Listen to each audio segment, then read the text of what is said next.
Vanny, bring me everyone. What do you mean, everyone? Everyone! I have come here to chew bubblegum and kick ass. Barry Manilow know that you raid his wardrobe? Let me explain something to you. I am not Mr. Lebowski. You're Mr. Lebowski. I'm the dude. No one is to stone anyone until I blow this whistle. You can't fight in here. This is the war room. Surely you can't be serious. I am serious. And don't call me Shirley. Lord, you can imagine where it goes from here.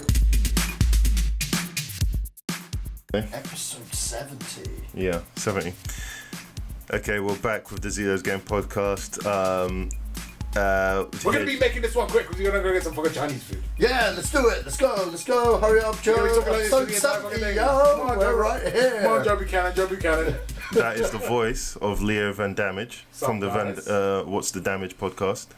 And the other person is, I can't remember the name I gave him last week, but it's a Wu-Tang name. It's not the RZA.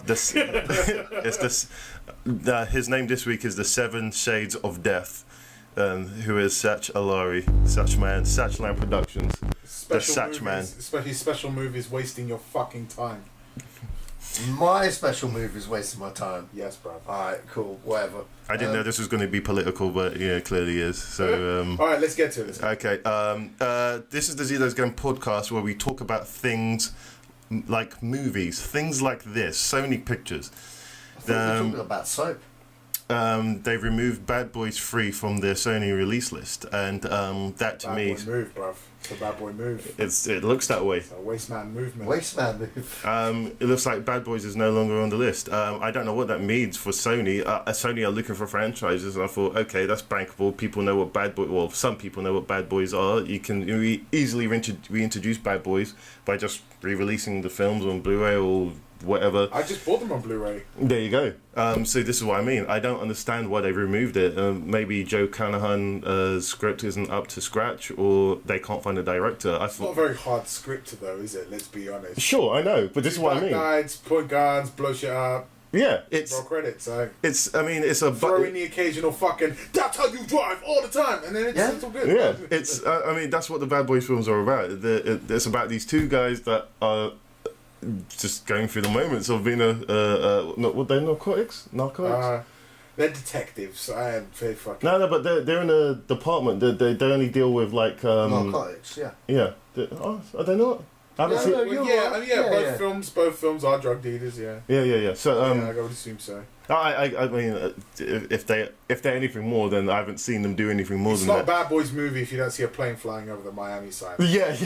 It's not set in Miami if that doesn't happen. Like any Miami film that's ever had Miami or TV show that's had Miami in it, there's always that Miami sign. I think that Miami sign doesn't exist. No, Michael Bay created that for Bad Boys. Because I don't think it's a real thing. No, it's not. Right, because I read that and I was like, but that's been used in loads of different things. Yeah. That sign still doesn't exist. Yeah. They're probably like, just pull out the Michael Bay prop. Yeah, they used the shot. They used the same shot, and I believe it's a miniature.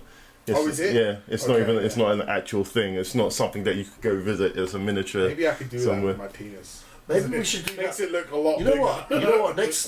Next short film I do when I'm having an establishing shot of London, I'm gonna whip that out. The Miami sign. No, I'm just gonna put London. I was gonna say that's gonna be weird.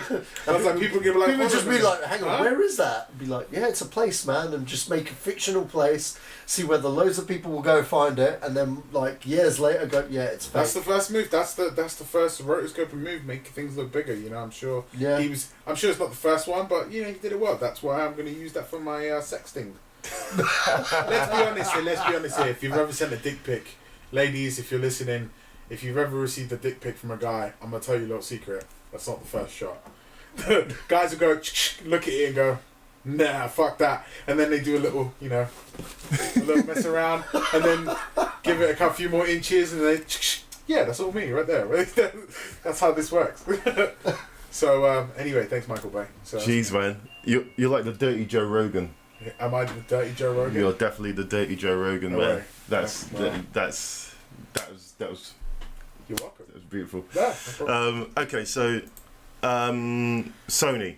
They don't. What do you think? What do you make of this news? Do you think I think someone needs a slap in the face, man. You got Joe Carnahan. I'm pretty sure it's not a shit script. Just fucking give it to Michael Bay. He's not working on no fucking giant robots movies at the moment. And just go make it. If Michael doesn't want to do it, just grab someone. He might not want it though. He might just be like, hey, I don't want to do Bad Boys right now. Yeah, well, fuck him then. Give someone else the shot. Give it to David Ayer. Yeah, I'd give it to David Ayer. Or even because they did discount Bad Boys with Miami Vice. So then maybe give Michael Mann a second go. No, not Michael Mann. Michael Mann. Because well, that was him. He did Miami Vice with I know. Jamie Foxx. Michael Mann isn't. I don't think is the guy to do that. I don't mind Michael Mann. Again, I love Michael Mann. Collateral's pretty good. But he's this with me. Bad Boys is not his. That's not him. You need the establishing as they stand up shot. And then, the camera sort of pans around. No. Fuck McG. No. Fuck McG. Fuck that dude. No, so not McG. David Ayer, I reckon he'd do a good job of it. Yeah. He might make it a little bit darker, if anything. It doesn't need to be. He does good buddy cop shit, man. Look at he does. Just go back to End of Watch. Yeah. That's a fucking great movie. I think that's hands down probably one of my favourite buddy cop films I've seen since Lethal Weapon. Yeah, it's exactly what I was going to say. It's Lethal Weapon. Because Lethal Weapon was the only other one where, whilst Bad Boys is good, Lethal Weapon does it better. Did it better. It wasn't the first, but they've done it the best. Yeah. And do you know what dawned on me the other day? Predator 2 came out after... After what? After Lethal Weapon. No way. I think so, dude.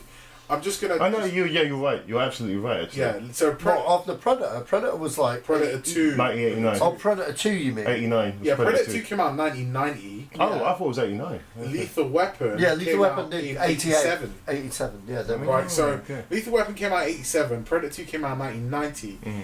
Just remember, and I was veering off the point here, but Danny Glover was too old for that shit in 87. But if you rewatch Predator 2. Mm-hmm.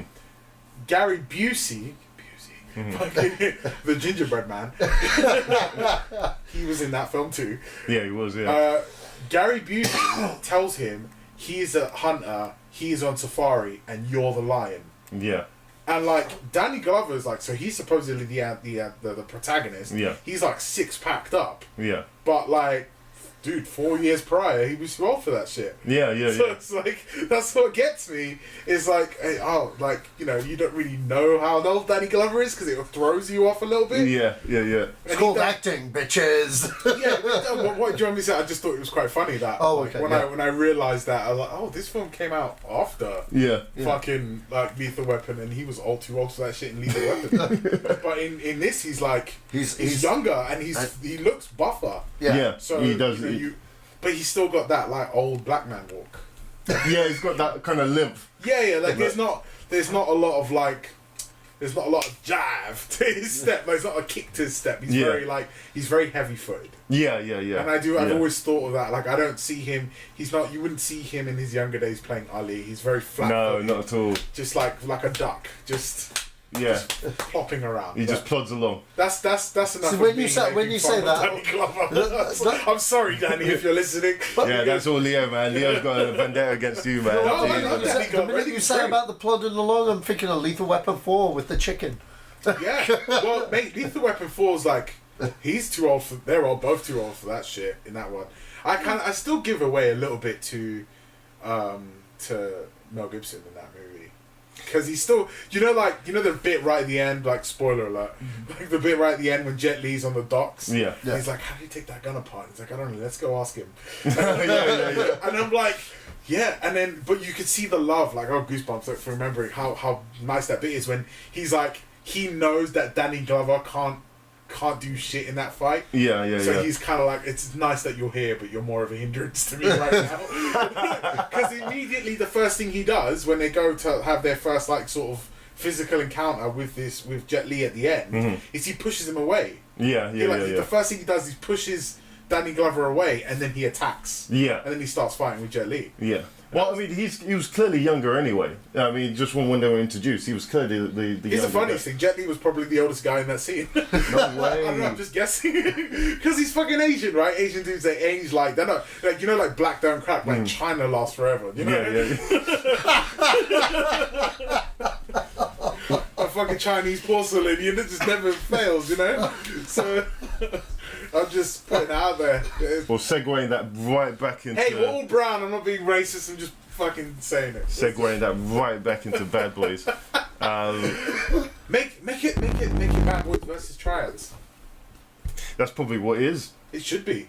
That's probably what it is. I mean, none of us have seen the script, but I mean, this is bad news for at least one of the guys that were in Bad Boys, and that would be Martin Lawrence.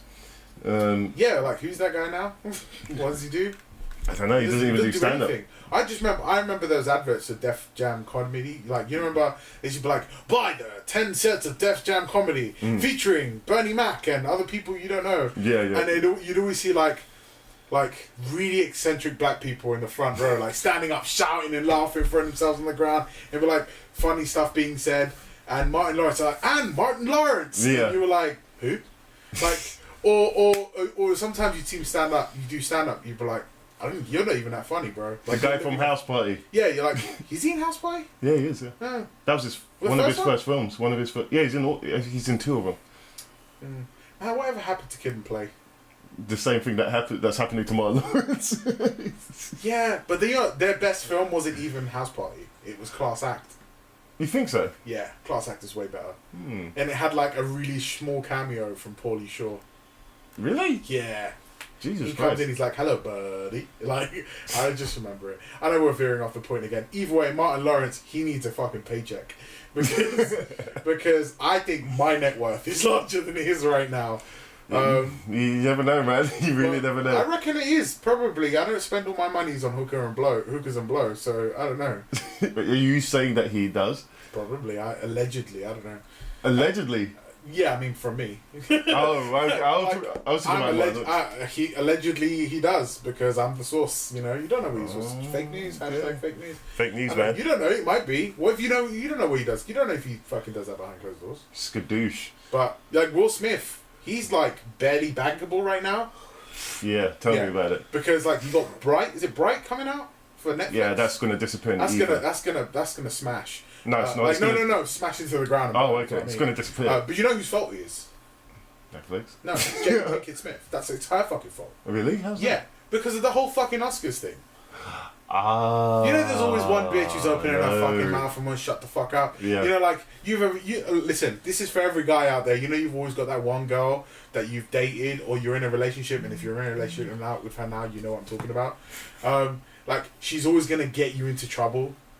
Like, you know, you're like, okay, baby, shut the fuck up. Like, okay, we're done. She's, like, still running her mouth. Yeah. Like, she fucking goes off, like, at a waiter or in a restaurant or at a fucking service person or some guy in the street is going to get you into a fight. That's what she did. She was like, fuck the Oscars, fuck this. She's pushing forward the Black Lives Matter movement. Like, oh yeah, black people need to boycott this and we need to boycott that. And all this fucking stupidity, this nonsense that she's whipping out. And who looks bad? She's irrelevant. The last thing she did that anyone cared about was fucking The Matrix. And even then, she's still irrelevant. Yeah. Like, I was like, you were shit. Like, if I had the choice between Nairobi or fucking Niobe or whatever her fucking name is, and Ghost, I picked Ghost in the fucking end of the Matrix game. So you were still shit. So that, like, you were shit in the computer game. In a game based on living in a fake world, you still sucked. I picked the Asian guy because I believe him doing more martial arts than you. Like, with your fucking crocodile skin.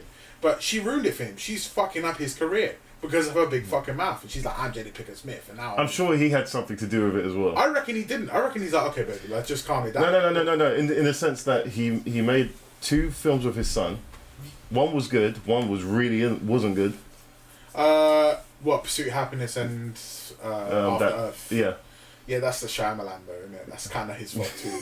Like, you got to think, like, if you're Will Smith, you don't be like, Shyamalan's like, hey man, so that's a really nice career you have there. It would be a shame if somebody put a twist ending on it, like because he talks real calm as well. Like Shyamalan doesn't raise his voice; he just talks like this all the time, and that's kind of it's like a psychotic thing. Cause he's like, "Hey, I like your career. Why if someone fucked it up right now?" And that's kind of what with pretty much everything he has touched, Sixth Sense, and Unbreakable, except for the last film that he did, Split, which is kind of like, maybe I should bank myself back on the stuff that I used to do. And I wonder how much Bruce Willis got paid for that. But anyway, speaking of Wills, Will Smith. I've not seen Split. He's not seen You haven't Split. seen Split? And I think you spoiled it for him. I really don't care. But Split's very good. I thought you had seen it, so I do apologise. No, it had Shyamalan. Yeah. No, trust. It's Trust. good. It's good. Even I was like, I told him. I rang you up after I saw. like, I rang him up after. I was like, Split, dude, I know it says I'm not. Just watch it. And to be quite honest, that was my film this year. If I've tried not to speak about like certain stuff that's happened in it, and I've done so successfully. But what winds me up is that it's in the ether now. Everyone fucking knows, or at least I think everyone. Mate, the knows. breakout film for me I is just say Get just Out. go see it.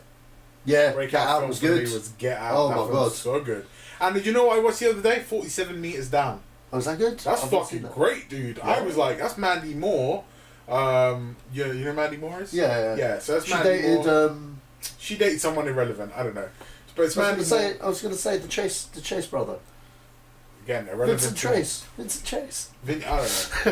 But anyway, I just on a side note, watch 47 Meters Down. It's a fucking good movie. There's a lot of films that I need It's to watch better than this The year. Shallows, I think. Oh really? Okay. Yeah, but then like, and it's all filmed in Essex, in Basildon. No way. Yeah, I looked at it last night. So I watched it with my sisters. I'd seen it already once, but I watched it with my sisters again. I watched it with Neil Coppin the night we recorded our podcast. Oh, right. So the last week on Saturday, me and him watched it together after we recorded it. Oh, right. Okay. And then he came here on Sunday. Yeah, that's right. Yeah. We had watched 47 Meters Down like, the evening prior to that. Oh, jeez. Well, okay. Well, that's one for me to watch. I'm gonna. I'm gonna jump back in and I'm gonna skip this story and I'm gonna go straight to Aliens 3D. Okay, so James Cameron has been doing some interviews recently, and he's for the release of Terminator 2 3D, and he's been talking about a lot of things. He's been talking about Alien Covenant, Aliens, the re-release, and he says that he's gonna. That'll be the next film that he'll do as a 3D re-release. And if you've seen just the trailer to the Terminator 3D re-release, that looks like it was filmed yesterday. Mm-hmm. So it's pristine. So I can't wait to see what they do with this. Are you guys looking forward to getting any 3D? I mean, it's a nostalgia kick. Everything's a nostalgia kick at the moment. Mm-hmm. So with regards to... But they're good films. That's the thing. I absolutely 100% agree. They're probably two of the best sequels ever, as well as two of the best movies ever. Like, if you just count them on, like, just bankability, you can go and watch it. Like, with James Cameron, you can pretty much bank, like, you're going to get your money's worth from the movie that you're going to go watch. Yeah. Terminator 2, great. But if you're appealing to a new audience who knows zero about Terminator, zero, none, like, it's going to be quite difficult to get them to watch Terminator 2. No. Hold on. Let me finish my fucking point.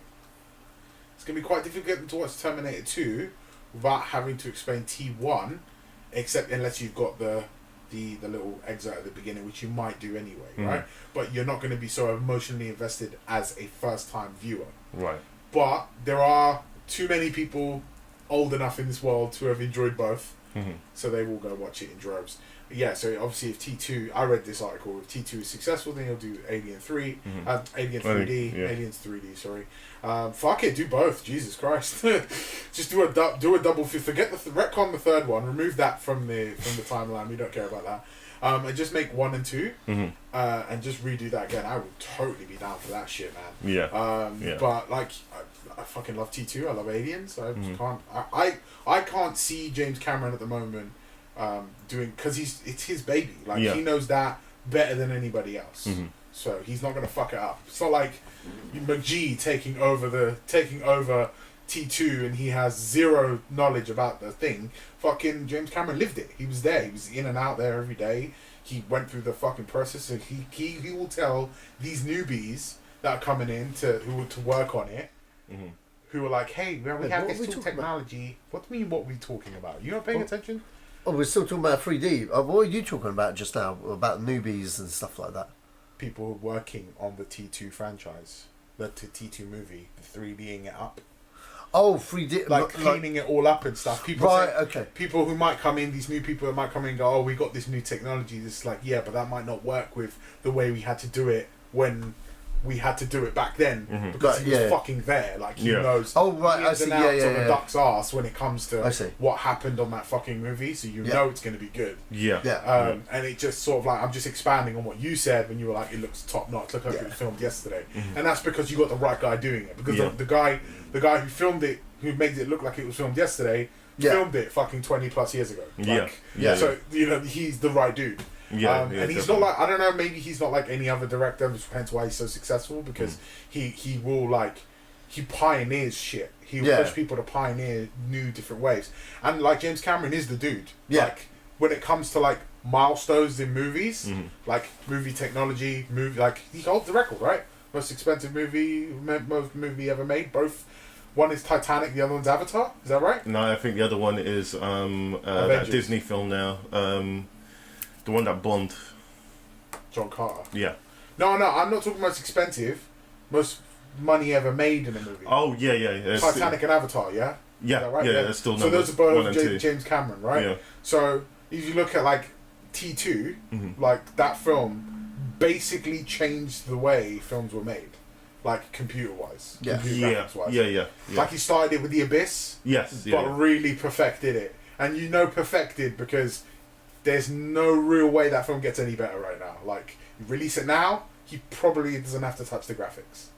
Yeah, I would say that it's quite spot on. The quality was there. He put the work in. Yeah. And like, I always, every time I watch that film, like, I feel like I'm shortchanging James Cameron.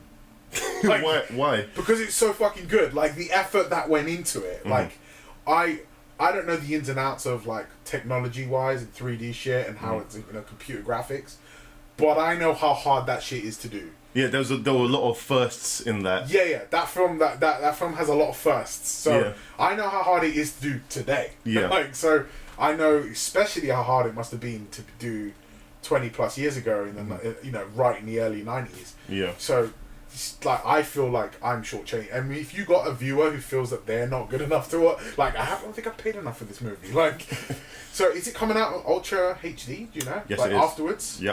4K Ultra HD. Yeah, Yep. that's worth buying. Like, Yeah. that I've seen other films that have had that treatment, and I'm like, nah, I don't really care about that. But this and Aliens, if he does that.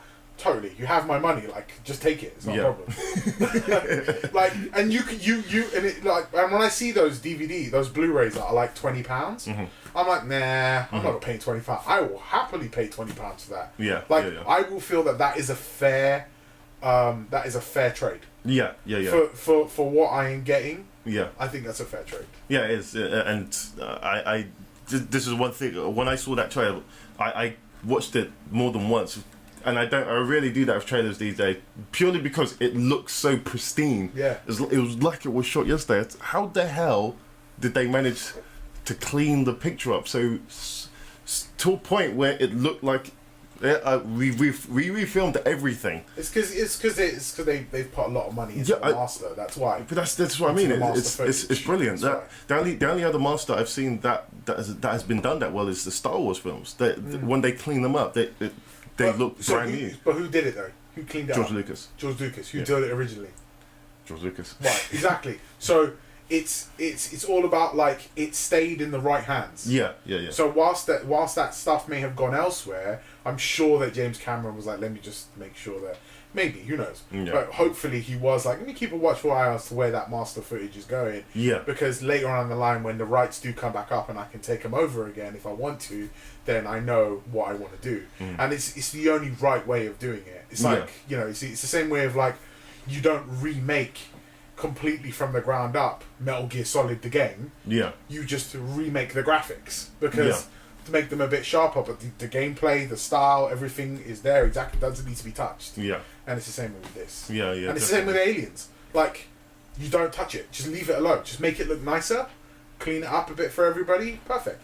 Have you ever watched the VHS recently? No. Looks like someone scraped their balls across a fucking screen and didn't wipe it because it looks horrid. So, yeah, I'm looking forward to this shit. Anyway, I've rambled enough. Your turn. You looking forward to it? No, I think it's going to suck. No, of course I am, man. Jesus Christ. You know what, yeah? I watched... We were just talking about that earlier, actually. Did you get your tickets? Yeah. I rewatched... on the subject of Aliens, okay, I rewatched Aliens recently in hype of Covenant, and I got to say, hands down, one of the best films I've ever seen in my life. In terms of the Alien franchise, that is my favourite film. I know you're a big Ridley Scott fan and what he's doing with it right now. I just like Aliens. I don't care what it is. I like Aliens, apart from Alien vs Predator. For me, and Alien 2. For me, it has and always will be this film. And for those people that aren't into 3D, fuck you guys. You know what? This is just an excuse to celebrate this awesome film again on the big screen, the way it was intended. And even I just can't wait to see it in 3D, because you know James Cameron, like Terminator, will take the care to make it and give it the 3D treatment that it needs to be. I mean, like, it looks like he's almost done it with all of his films. He did Titanic a few years ago. Terminator looks like it's going to be fucking amazing. What the hell's Abyss, mate? I want Abyss, please. You want Abyss? Yeah. Yeah, I'm down with that. I'd love to see a new Abyss. What would you guys think about a re-release of T1? Yeah, see, so since this is what I was saying earlier, right? You just shrug, because T1, great film. Yeah. But didn't break boundaries for me as a child. Really? Didn't make me go, ooh, like. It made me, I wasn't. Maybe I was kind of like. I was fascinated. Yeah, but and I wasn't. T2 just took it. Yeah.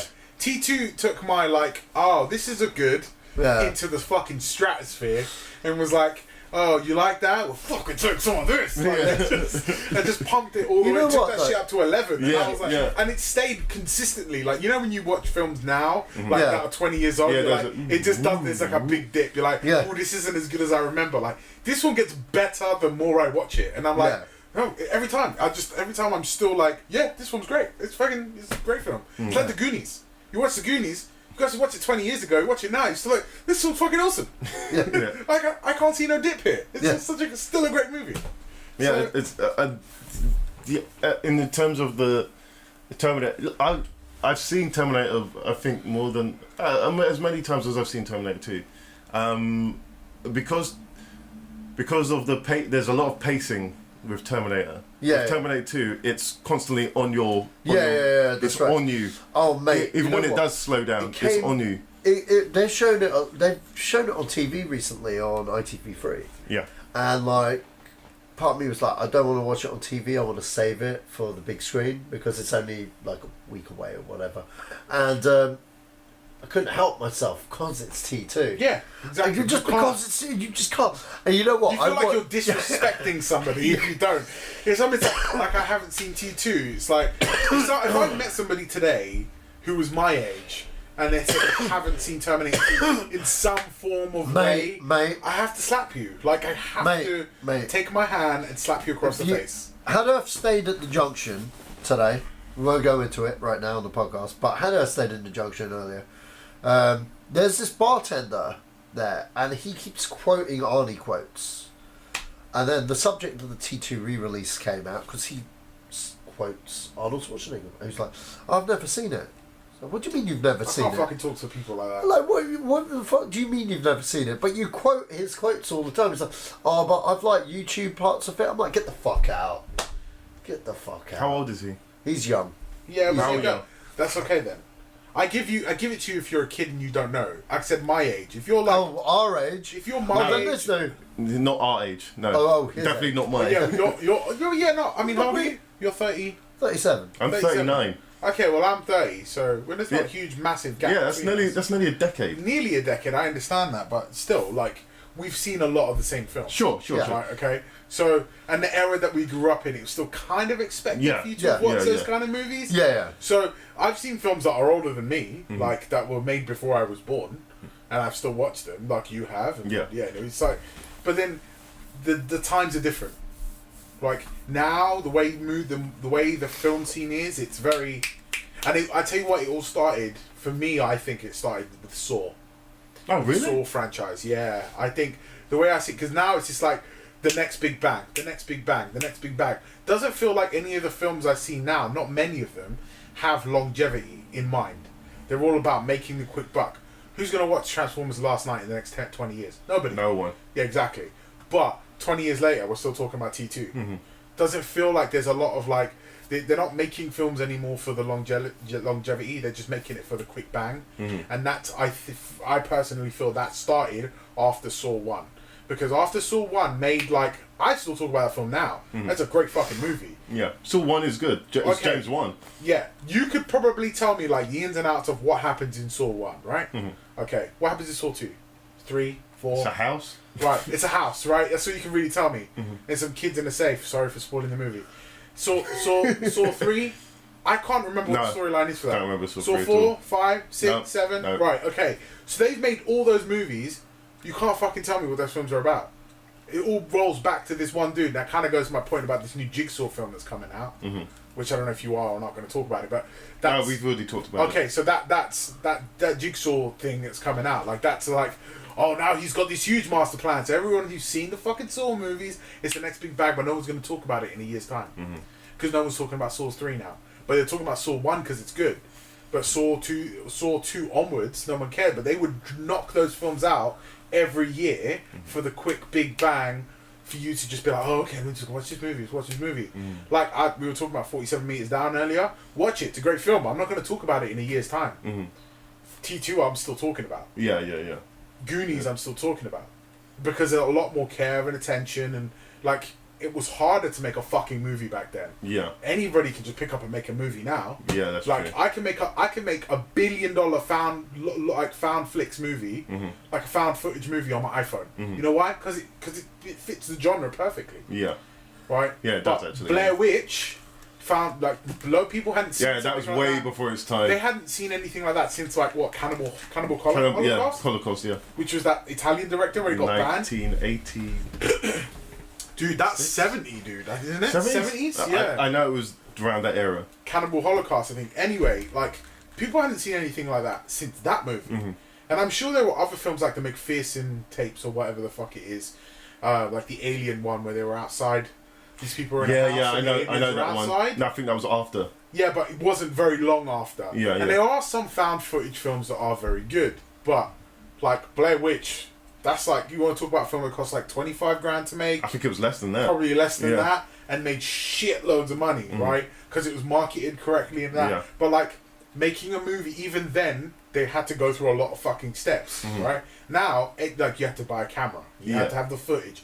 Buying a camera back then was a lot more expensive. I could buy a high quality DSLR that does really good 4K video for like £500. And then I'm fucking on my way to make a movie. Like, you're on your way. That's it.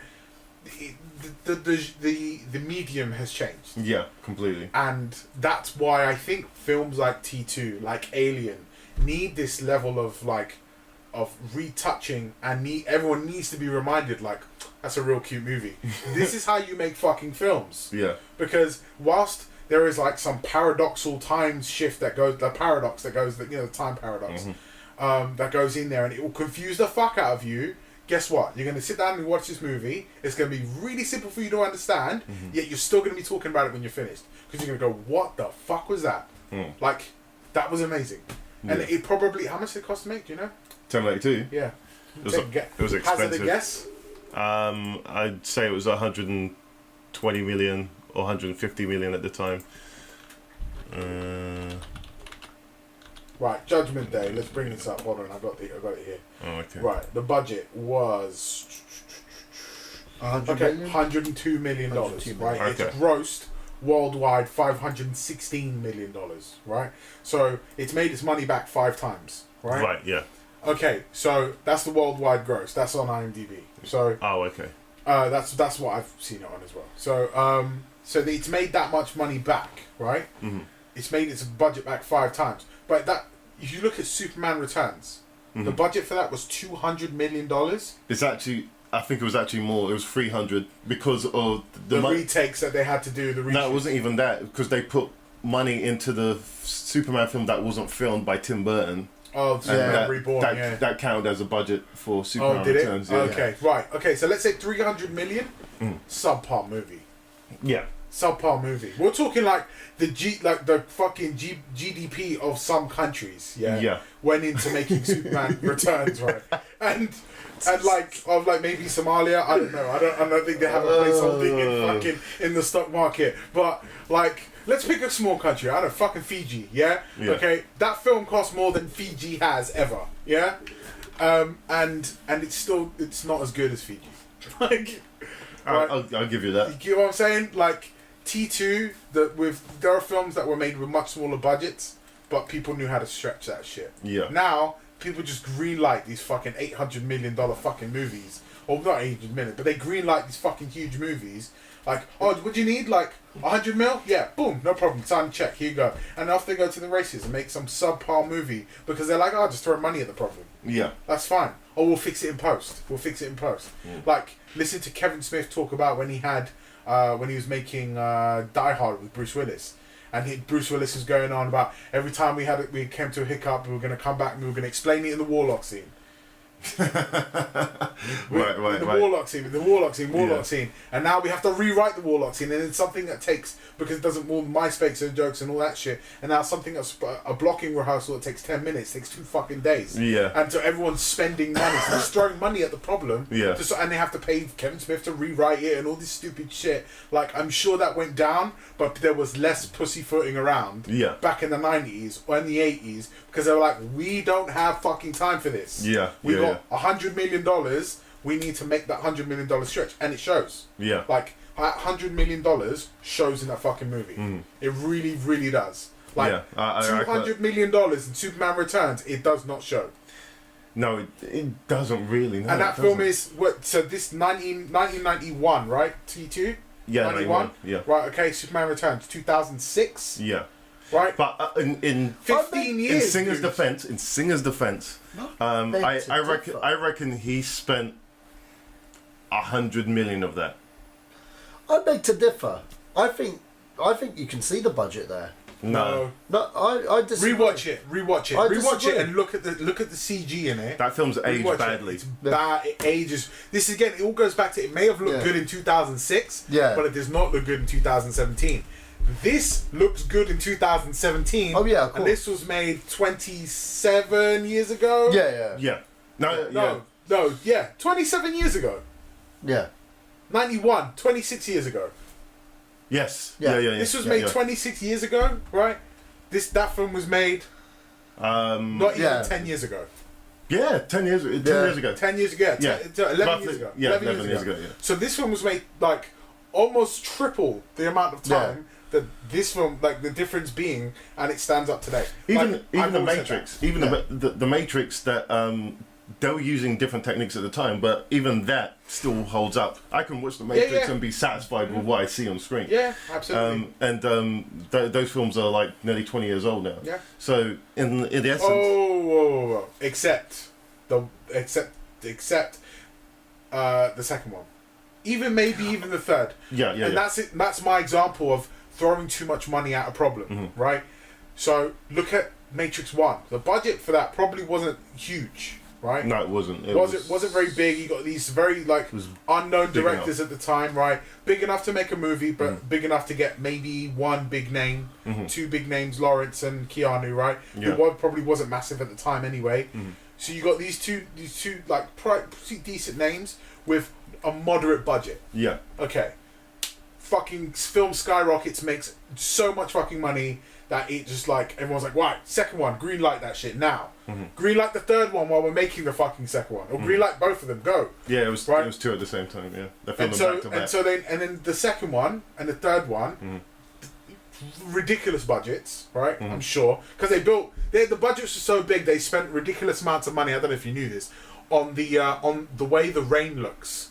The way the rain would come out. Well, yeah, but that pioneered something Pirates of the Caribbean.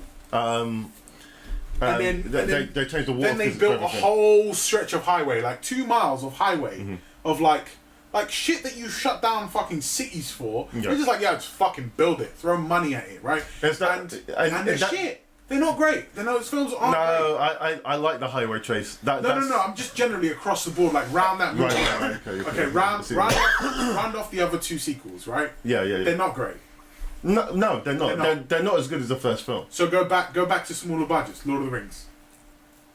That had a big budget, man. No, I don't think it had as big of a budget as fucking Matrix, though. No, it did. It did. Mm. Well, actually, I don't think it did, dude. 300 million. No, over There's only one way to 300 find out. million. There's only I one guess way you to did. find out.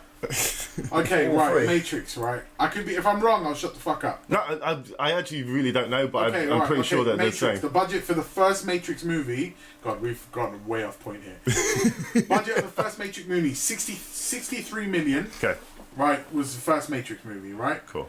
Okay, right. So we got the second one, Matrix Reloaded, right? Yeah. Budget for that 206, right?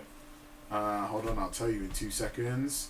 But that's was for both. 150 million. Oh, that's for both films then. Right? No, hold on. They might have split it in half. Right.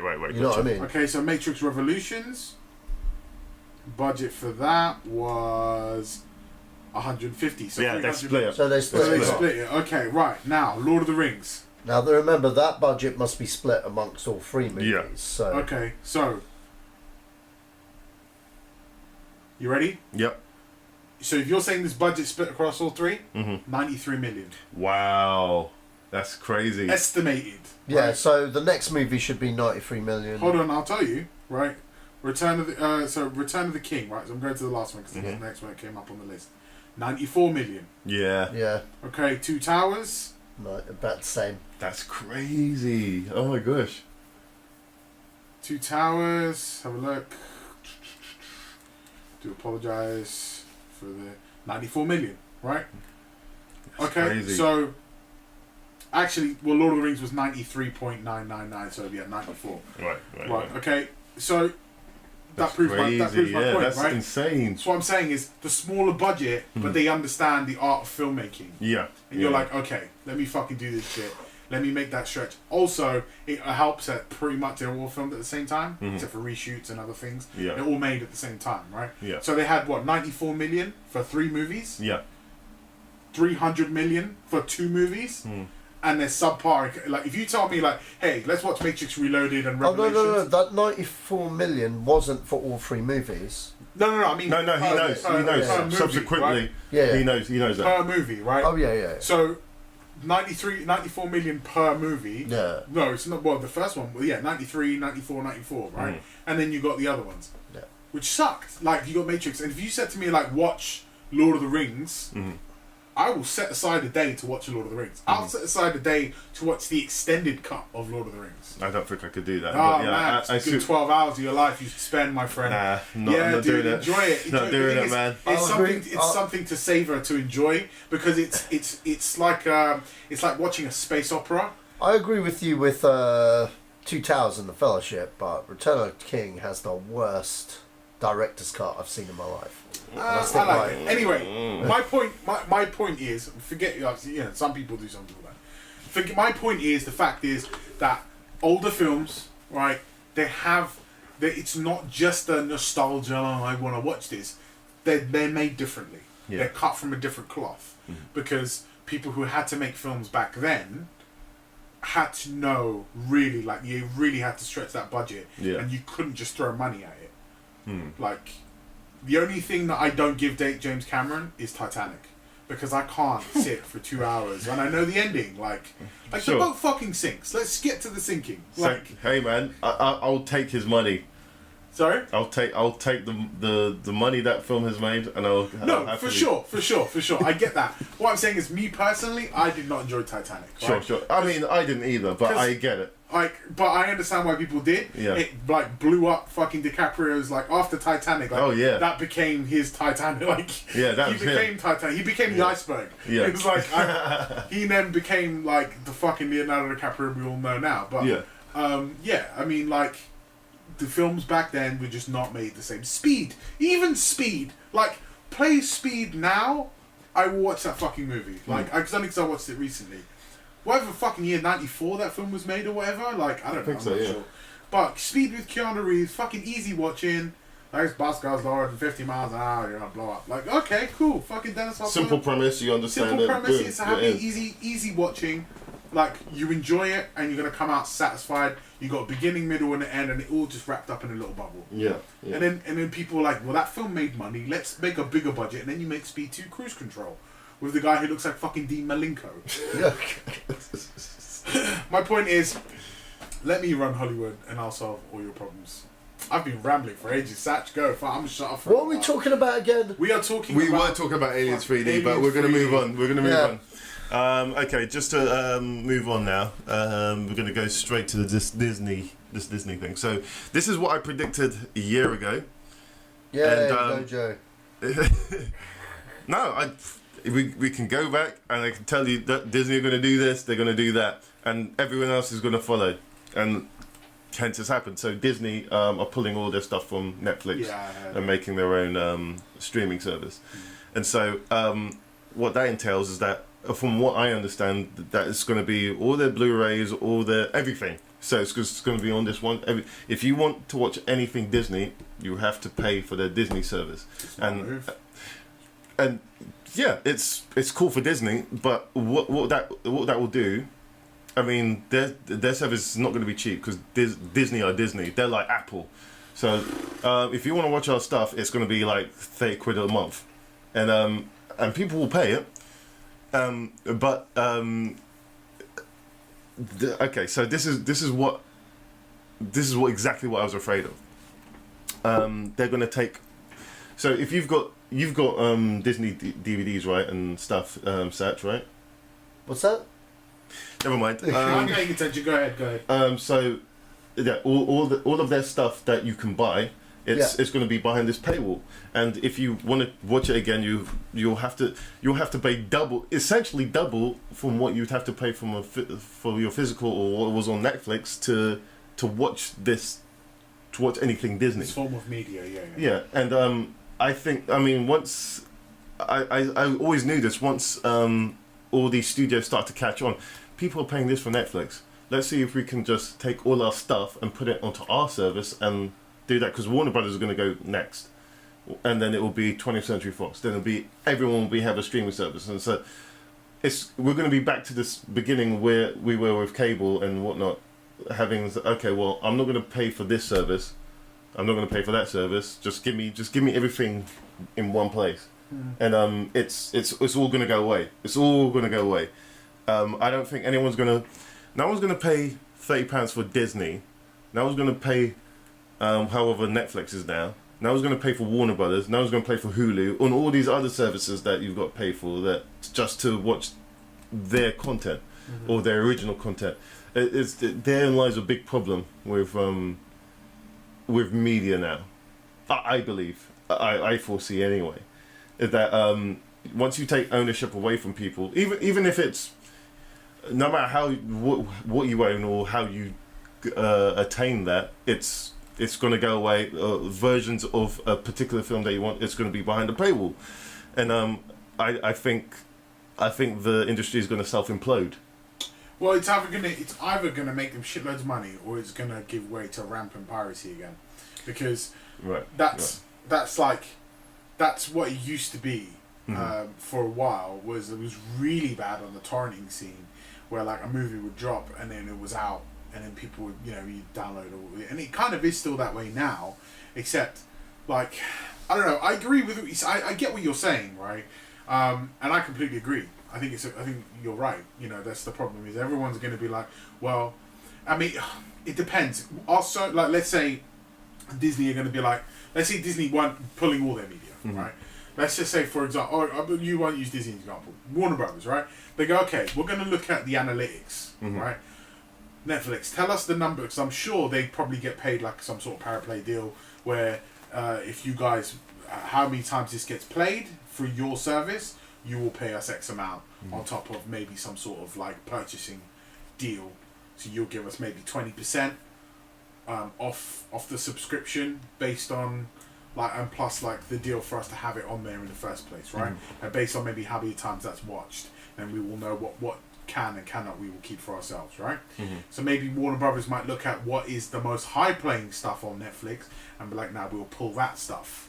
And then we're like, okay, but people will pay Netflix that, and maybe they'll pay us for that. But maybe the stuff that people aren't watching so much, they'll just leave it with Netflix, because what's the point of bringing it back home and making people pay for something they're not watching there when you're already getting the money from Netflix in the first place to own it, to own that copyright for a period of time. So, or to have the rights to play that. Yeah. Seeing if they're just already giving you money and it's coming in. So maybe some services might look at that and say, actually, it's a different. Look, I'm not going to pretend to know the ins and outs of this game. I don't this streaming side of things, but it will implode because everyone's just it's going to be like cable networks, like you said. Everyone's going to hold on to their own media, and like, if you want to watch it, you got to come to us. Well, to be honest with you, fucking USA TV maybe only has 2 shows that I'm interested in, so I'm not going to subscribe to you when I can fucking get it from get it from B. dubious fucking sources, right? So why would I go down that road when I can just watch it here? Like, I don't want to pay you. I can just wait till the week it's on, right? Same with movies. Like, how many times do you really rewatch a movie? Not that many times. I have a list on Netflix. Most of it's documentaries, right? But I'm not going to rewatch a movie over and over again on Netflix. That's why Netflix refreshes the shit it has on there. Yeah. Because they know eventually we need to add more shit and remove some shit because we don't want to keep paying for that if people have stopped watching it now. Yeah. Because they'll probably look at it and see there's a big rise in the film we've added. It will hold consistently for a certain amount of time. It will stutter. And okay, now it's time to remove and then refresh it with something else. That's probably the way Netflix works. If you remove that from Netflix, I'm sure they'll find something else. Their own media outlets, like their own mediums and stuff that they're making, their own featured stuff, is great. I'm not going to be surprised until Netflix maybe starts going into sports and other things like that. Amazon are going into sports. Yeah, well, that makes sense. The Amazon Prime thing is great. Amazon have their own shows as well that they're making, which is fantastic. Yeah. But do I want to pay to? I've already paid for an Amazon Prime, but mostly for delivery. I don't really pay for that. I don't use their service, although I have access to it.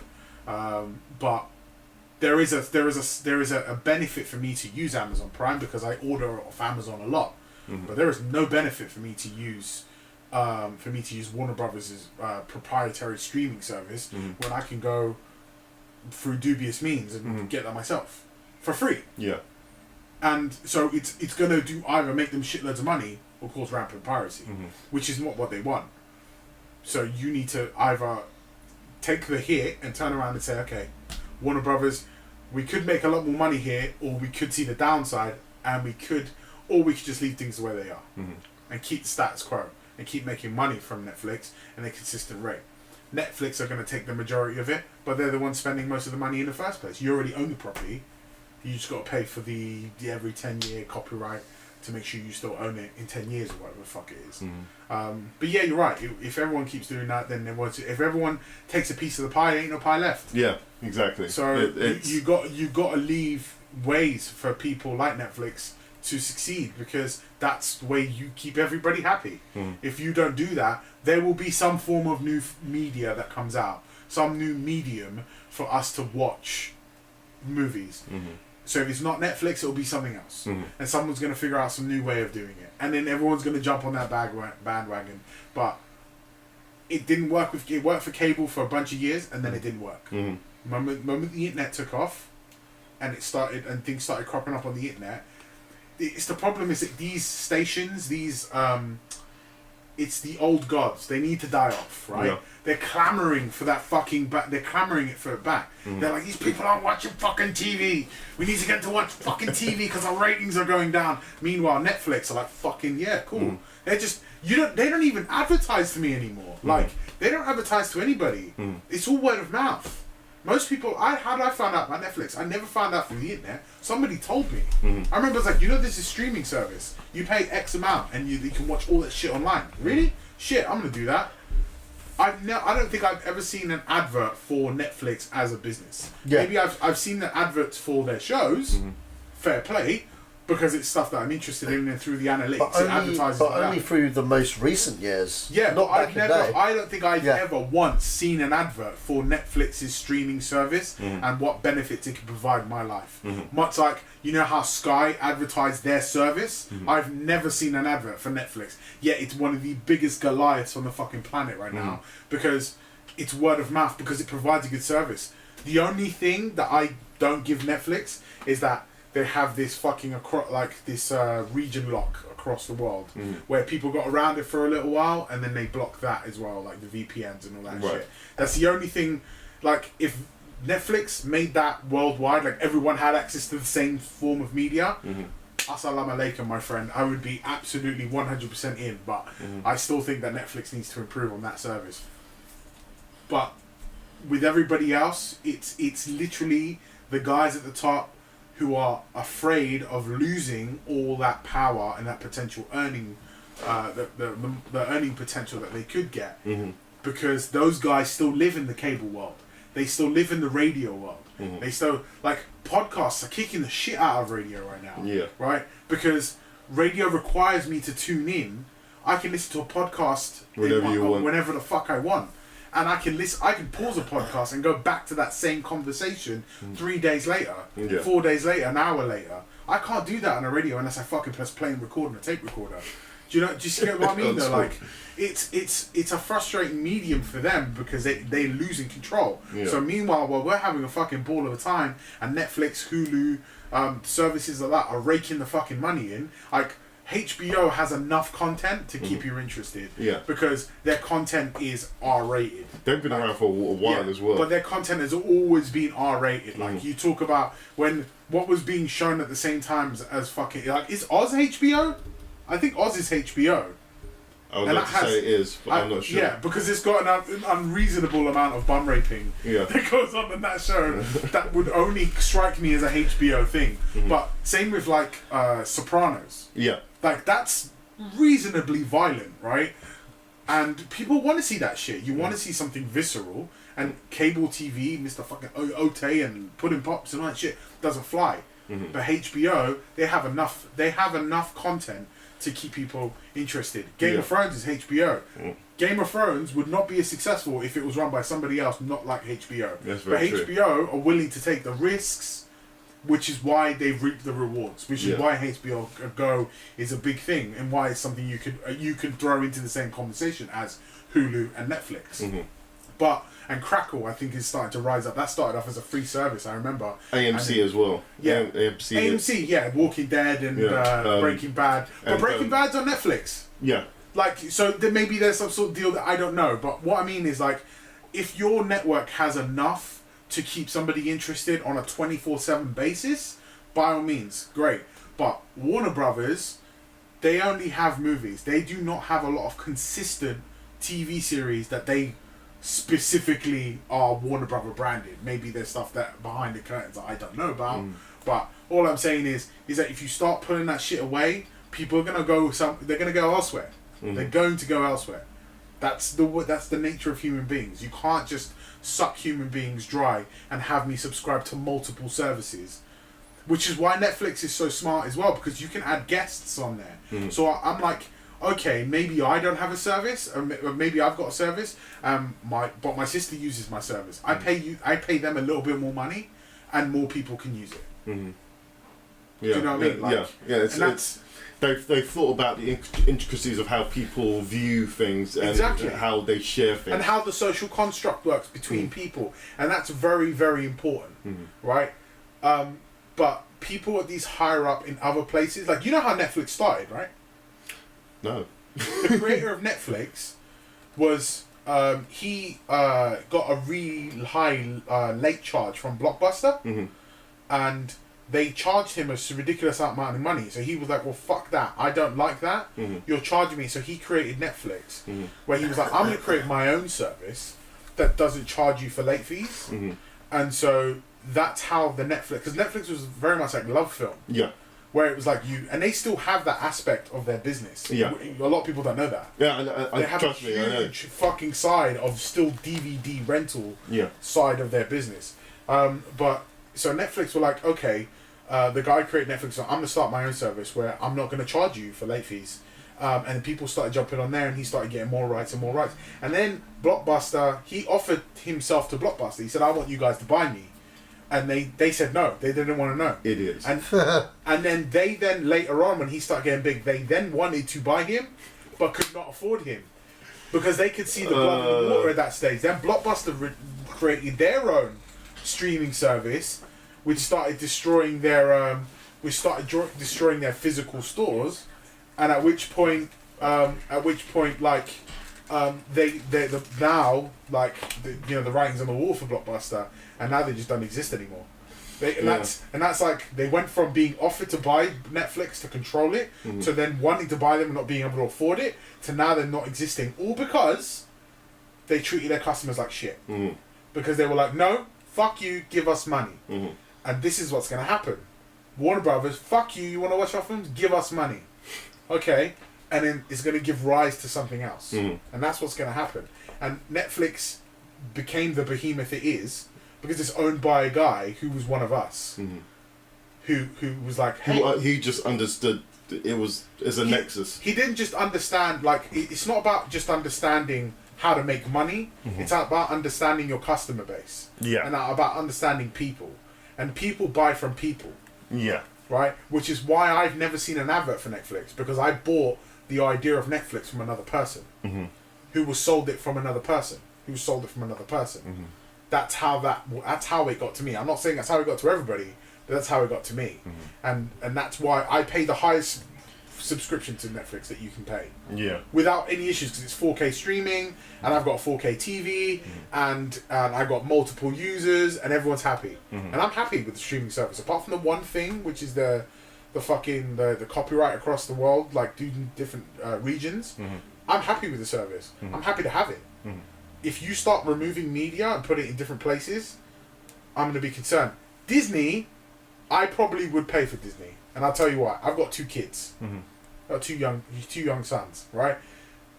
There is enough Disney media, TV and film to pretty much not ever have to watch the same thing twice. Do you get what I mean? Yeah. And that's not just know that. Yeah, and that's not just talking movies prior to the Avengers and stuff like that. There are like 90s kids movies like Hocus Pocus, which is a fucking Disney film, or Buena Vista, which is Disney, right? Yeah. Right. So Buena Vista was that's another side of Disney. So if they start putting their Buena Vista films on there, you have my fucking interest.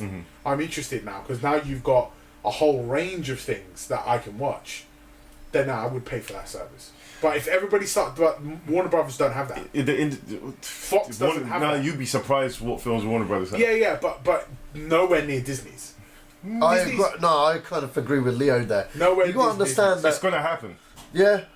It's going to happen. Yeah, and if no one's saying it's not going to happen. I mean, if it happens, it happens. I hope some exec listens to this and realizes that it's a bad move, because it's not the right move for the customers, and it's not the right. You might make money in the short term, but in the long term, you're going to fuck yourself. And that's the same way when people started saying the internet is a fad. It's never going to stick. Yeah. Really? Yeah. Really? I have a phone now I can look at, and I'm like, oh, I can watch people fuck on that. But at the same time, I can talk to my friend in Australia instantaneously. It's killed. It killed music. It killed music, but it made music better. I don't think so. I'll tell you why. No, it's made music shit. Oh, no, it hasn't. I'll tell you why. Has. No, let me finish. You can... a lot of people have been discovered through great music on the internet, okay, through the freedom of the way it works. But also, do you remember the days when you'd buy an album and you liked maybe 3 songs? No, I don't do that. If I like an artist, I buy the album. Yeah, no, let me finish, right? Good. You liked an artist, right? Like, so for example, when I was younger, I'd hear, I know we're diverging off films again, but I'd buy an album and I'd go, I really like the 2 songs they released on fucking MTV, right? I like those 2 songs. The new album, I want a whole listening experience. I'm gonna buy the whole album, right? Okay. and maybe those 2 songs were probably the only 2 songs you listened to. Maybe some of the other songs you wasted $17.99 from Tower Records and on on a single CD that had 17 songs in it, and maybe only 3 of those songs were good. Yeah. You had that. You've experienced this in your life, yes? Okay. So now with things like iTunes, for example, you can buy those specific songs, but I can choose to pre-listen to part of the rest of your album. If it's good, then I'll buy the whole album. Absolutely, I'll buy it. It's not. I've done that many times to complete it, but also it will tell the artist and the record company, hey, people don't like these kind of songs because they bought this was released, this wasn't released, but this got a lot of hits as well, and this got a lot of hits.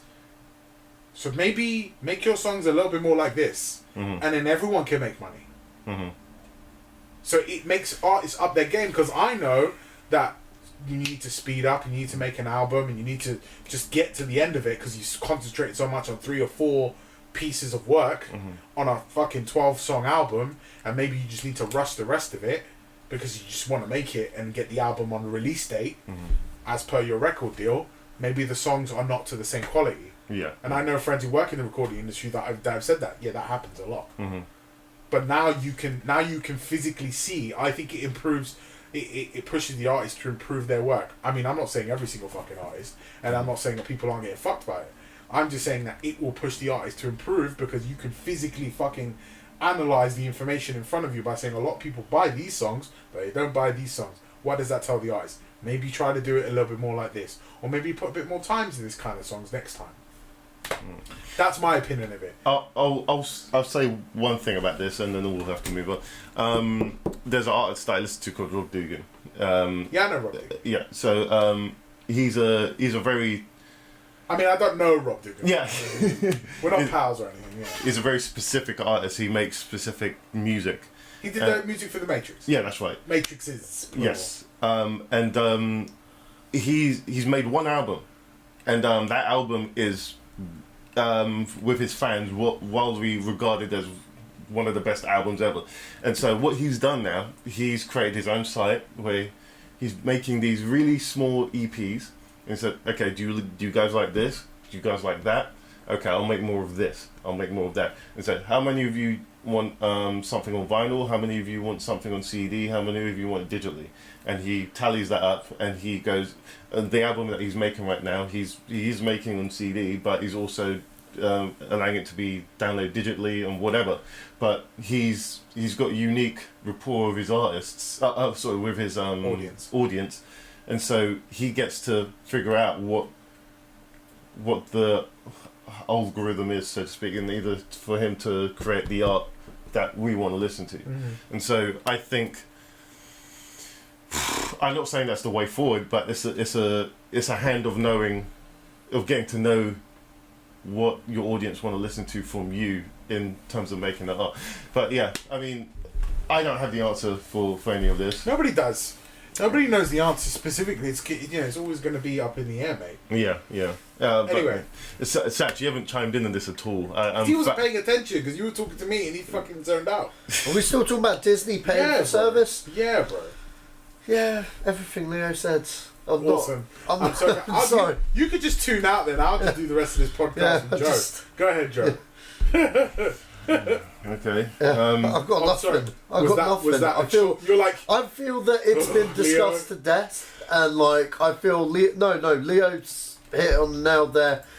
I'm not really that passionate about this subject as much as you are, Joe.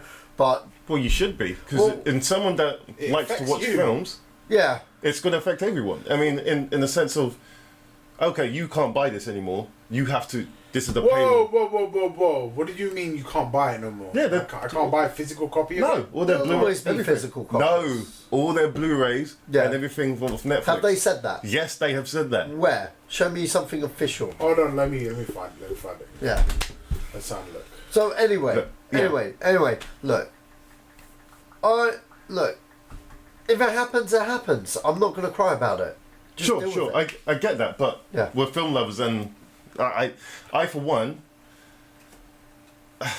I just feel it's something we talk about it every other week. My stance hasn't changed from the previous times we've talked about it. I have no idea what you think about it. We've talked about online services before. You've always predicted this might happen. We've talked about it at least about 6-7 times on this podcast. My stance has never changed. I've got nothing more to add. Leo's probably, this is first time talking about it. He's covered all the bases. I've got nothing to add, man. It's kind of like you whenever we talk about DC films. Got nothing to add. I guess. I mean, I've just Googled. This is what I've just placed in Google. Disney no longer making Blu-rays. Yeah. Okay. The first article is from 2015. Okay. The only thing I can see is a 2017 post in March talking about falling DVD and Blu-ray sales, which I'm really surprised about because I'm fucking rebuying a lot of my collection recently. Well, not like I'm sole-handedly holding up the Blu-ray market, but maybe I am. Fuck, my girlfriend will tell you different. My bank account's saying different at the moment, but like I know loads of people that are rebuying stuff on Blu-ray. I mean, I do. Yeah, I bought most of my stuff. I think every day I'm buying something on Amazon because it's so cheap. Yeah, that's because Ultra HD's coming out. Yeah, and that's why it's gonna fuck me because then that's why I didn't buy the T2 when I think I was like a day prior I was looking at the T2 box set and I was going I'm gonna buy that Blu-ray and then this came out, this announcement about the fucking T2 what we were talking about earlier, and I was like, no, I'm gonna wait. Now I'm gonna buy it when it's all treated up, and that's when I'll watch it. Yeah. I mean, it's kind of like I've seen Ghostbusters on Ultra HD. It's infinitely better than the Blu-ray cut. Infinitely. Yeah, I mean, it's more of a reason to go out and buy a fucking 4K TV, and they're not that expensive right now. Yeah, you'll see this Christmas that everything will. Do you know how when DVD came out, it was really expensive. Then it kind of tapered out, and then whoa, it was an explosion of people buying that stuff. Yeah. It will get to that point this Christmas. I mean, last year I bought not last year, no, just after Christmas, I bought a 4K TV. Dude, I paid like $399 for mine. That's actually quite cheap. It wasn't a lot, and it's 4K. It's not 4K radio, no, it's full 4K. And I know because I can stream shit in 4K on my Netflix subscription, and it's crisp as shit. Yeah, that's okay. So I'm surprised. Okay, let me give you distinct. What will bend people's heads, or what should be bending people's heads, is HDR, because HDR is that bump up from what you the jump from VHS to DVD. HDR just makes things look real. It's I've got HDR on my TV. See, this is what I mean. When you see that compared to anything you watch, that looks. It's crisp. I know, because I was playing that new Hellblade game in HDR. Oh, that must look. It's good. Yeah, it's good, that must look serious. Do you know the amazing thing is, if you put the fucking headphones on, because I got 3D headphones. Oh, right. So the sound is like because it's the sound is made in 3D. Yeah. So it feels when the woman's whispering in your ear. Dolby Atmos. I don't know. Okay. All I know is like when she's whispering in your ear, it's like she's whispering in your fucking ear, and then she's like there. Yeah. And then she's around here, and it's like I'm in a room with her, and I can hear her in different parts of the room. Yeah. And then she whispers in my ear again, and she's like, psst, and I'm like, ooh, that's creepy. Yeah, it sounds like Atmos. It's good. It's fucking good. But like, invest in good fucking media, guys. Like, I got mine on a sale, and I paid a little bit more for the higher end one, and it was HDR. It had HDR in it. Just working with the stuff, I knew when I was going to invest in it. I was like, okay, I'm going to wait till this year's over, then get one at Christmas, because I rebought a new TV this year, which is just a 1080p TV, purely because I know things will start to kick off towards the end of the year in terms of being affordable, especially 4K Blu-ray. That will go down to like 15. I'm waiting. The next TV I buy will be maybe in about a year or so, but it'll be an OLED. Yeah. And it'll be the 4K OLED Ultra HD. That'll be the next thing I buy when it's affordable. Yeah. At the moment, I don't have $6,000 to get a fucking TV, man. I'd rather just, there's people I need to get killed before that's money I'll spend on killing motherfuckers. Which will segue us right into Justice League. Okay, and so this is about this Cyborg character.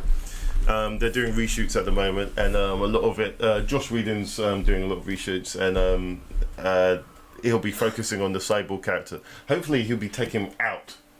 No.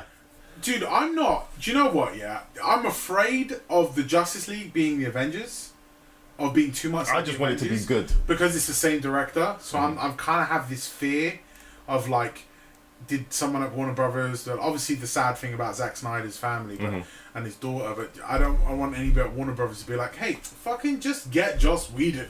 You know, he fucking did it for Disney, he'll do it for us. And that's why I'm hoping that conversation didn't go down. I'm hoping they're more like, let's just get the right man for the job. It probably did. But it probably went down the first way, which is quite upsetting. Because when I saw it, and I was just like, so Joss Whedon helmed the first fucking team-up movie for fucking Marvel characters. Now he's helming the first fucking team-up movie for, like, proper team-up movie for DC. And I was like, you know, he's literally walking to the bank with a pile of gold. Yeah. Like, just like on a wheelbarrow. Just, yeah, thanks guys. But, yeah, I mean, it's upsetting, like, to see what's happened so far.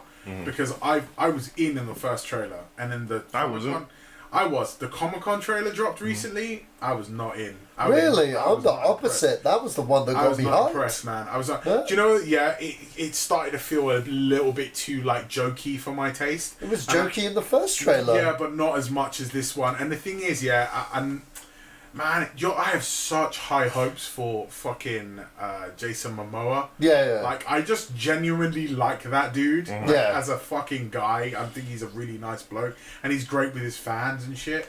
And I just hope they don't, like, steer him in a bad direction with Aquaman. He looks good in it. Forget how he looks. Generally, I've just got no problem with his character. I've got a problem with Cyborg. Yeah, Cyborg is the only the piece that doesn't fit for me, man. Yep. I'm like, take Cyborg out, put fucking Green Lantern You could put me in. Put the Green Lantern in. I'm as useful as Cyborg. Yeah, it's not. Well, no, he's not. I mean, look, okay, if you follow the mythos and stuff, if you follow the comic books and you've seen some of the animated movies, he's actually quite an integral character and he's quite good. And if you watch Justice League War, like, the way he's made is a lot cooler than they've shown it on this fucking movie. But there's no way you can put a cyborg up against a god. Sorry? A cyborg up against a god. I mean, if you've got Superman in the mix, you're just done. Yeah. But you buy the Vision. The Vision of what? The Vision. Vision from Marvel. Yeah, because he's believable. Why is he believable? He's so less believable? I know. That's my point. No, that's not your point. You've just shot your point down. No, I haven't. I'll prefer to see a whole movie of Vision than watch 1 minute of Cyborg. Well, listen. Ultimately, people said this weird stuff about fucking Heath Ledger. Yeah. Right, just give it a go. If it sucks, then you've got zero to lose. He's got a faded haircut on one side. Yeah, there is no way. That's how he rolls. That's how he rolls. There's no way. Listen, Joss Whedon made a fucking. Listen. He made a TV series about a cheerleader who kills vampires. Okay? That was awesome. So exactly. It was awesome, but so stupid. So the guy's got a fucking fade cut. Just give it a go. See if he's any good. I'm not. Listen, my hopes aren't high for this movie. They were super high before, but they're not high for this movie. And you know what? I'm starting to get tired of Ben Affleck. Yeah? Well, don't worry about that. He's out. He's done. Apparently he signed up for 3 more movies for the Batman. Yeah. Well, interesting. He signed up because I think he's kind of like, fuck it, I'm gonna make it work, just like Geely, you know. And I'm not hopeful for Ben Affleck anymore. Like, I'm tired of Batfleck. I didn't think he was that great as Batman anyway. And, like, I'm just not that impressed. And if he left... What changed your mind? I was pro it, man. Was it that movie? It wasn't just that movie. I think it's his entire fucking attitude towards it. You know, like, his entire, like... I just feel he's like a little bit too self-righteous about it, and I'm kind of just not interested in it. Oh, because 1 minute he wanted to do it, now he's like, no, I don't want to do it. No, I can't do this. No, I can't. It's like, well, fuck off then, man. But the thing There's is, somebody else who can do the role better than you, and there is, and I can't fucking remember who it was now. But I was like, the whole time I was watching, I was going, it's a shame this guy isn't more of a bigger actor because he is he would be such a good Armie Hammer. No. Shit, man. It was in a TV show I was watching as well. And I was just like, he would make such a good older Batman. But I can't remember who the fuck it was. You're talking about the comedian? Huh? What's his name? Still about the guy in Watchmen. That's No, him. dude. Yeah. No. I forgot his name. No. Not There was that a dude. He's like a side actor. He's not a big actor, but he's like a small actor, but he's got a really strong jaw. And I was like, I could see you as an older Batman. But I can't tell you what show it was I was watching recently that I was binge watching as well, and I was like, he'd be a fucking good Batman. He'd be a very good Batman. He's almost like John Hamm, but not John Hamm. Oh, okay. But in the same realm, like he wears his character was fuck. I can't remember. It's really annoying. Is it Stranger Things you were watching by any chance? No. Okay. It wasn't Stranger Things. It was somebody else, and he was, and he's quite a charismatic actor, but he would. Yeah, dude, I can't remember. Anyway, go on. I'm gonna see if I can remember. Zach, you shine some light on this. Do you think focusing on Cyborg is worth doing?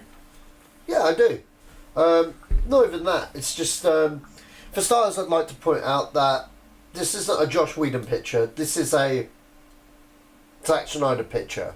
These reshoots were always in the can, always in development, regardless. This isn't anything new or whatnot. You know what I mean? Josh Whedon was brought on board to, put in some additional dialogue to the script, and, just so happened they had him on board to do that during the time of the reshoots that they thought, fuck it, and maybe everything exactly what he said. We've got the Avengers guy, whatever. Cool. That being said, if some of those reshoots are due to the Cyborg character, this is good news, because who else is going to spruce that up better than Josh Whedon? Does it make me have concerns about the movie? No. If anything, I think that if it was a disaster, they would have pushed the release date back when the Snyder tragedy had happened. But they tried to cover that up the best they could, because Zack Snyder felt that he could go back to work and plough through it like a soldier.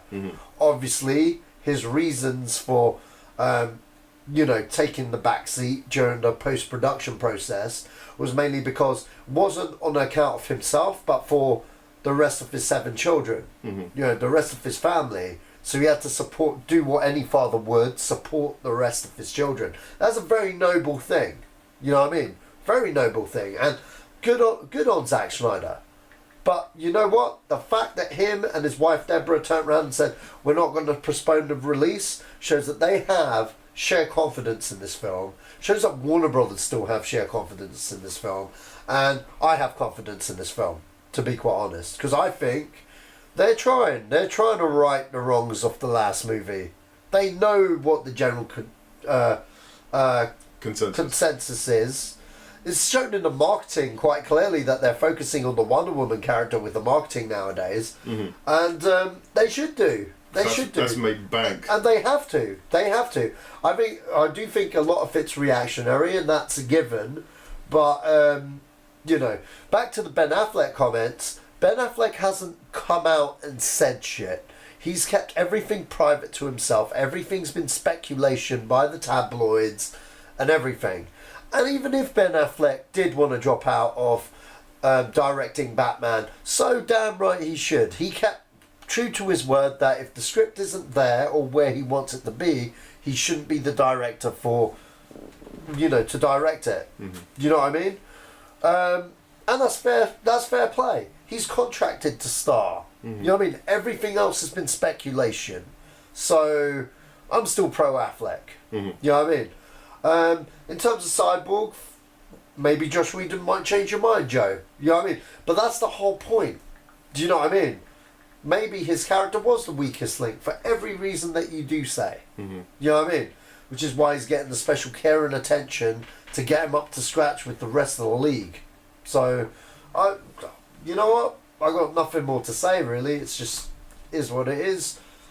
Check it out in November. I think hopefully, I've changed my tune a lot on this film, and I know Leo wasn't sold with the last trailer, but I was. I felt that was a much stronger trailer than the shit we got, at Comic-Con and the teaser. I just felt they were trying that. Those two trailers to me just had the Ocean's 11 kind of vibe. I was like, what, is this a heist movie or is this a superhero team up? I remember this now. one? I remember now. What's that? Type in Scott Adkins. Oh, Scott Adkins. You want? Okay, yeah. I know who's got. No, just Google Scott Adkins' face. That was it. I remember now.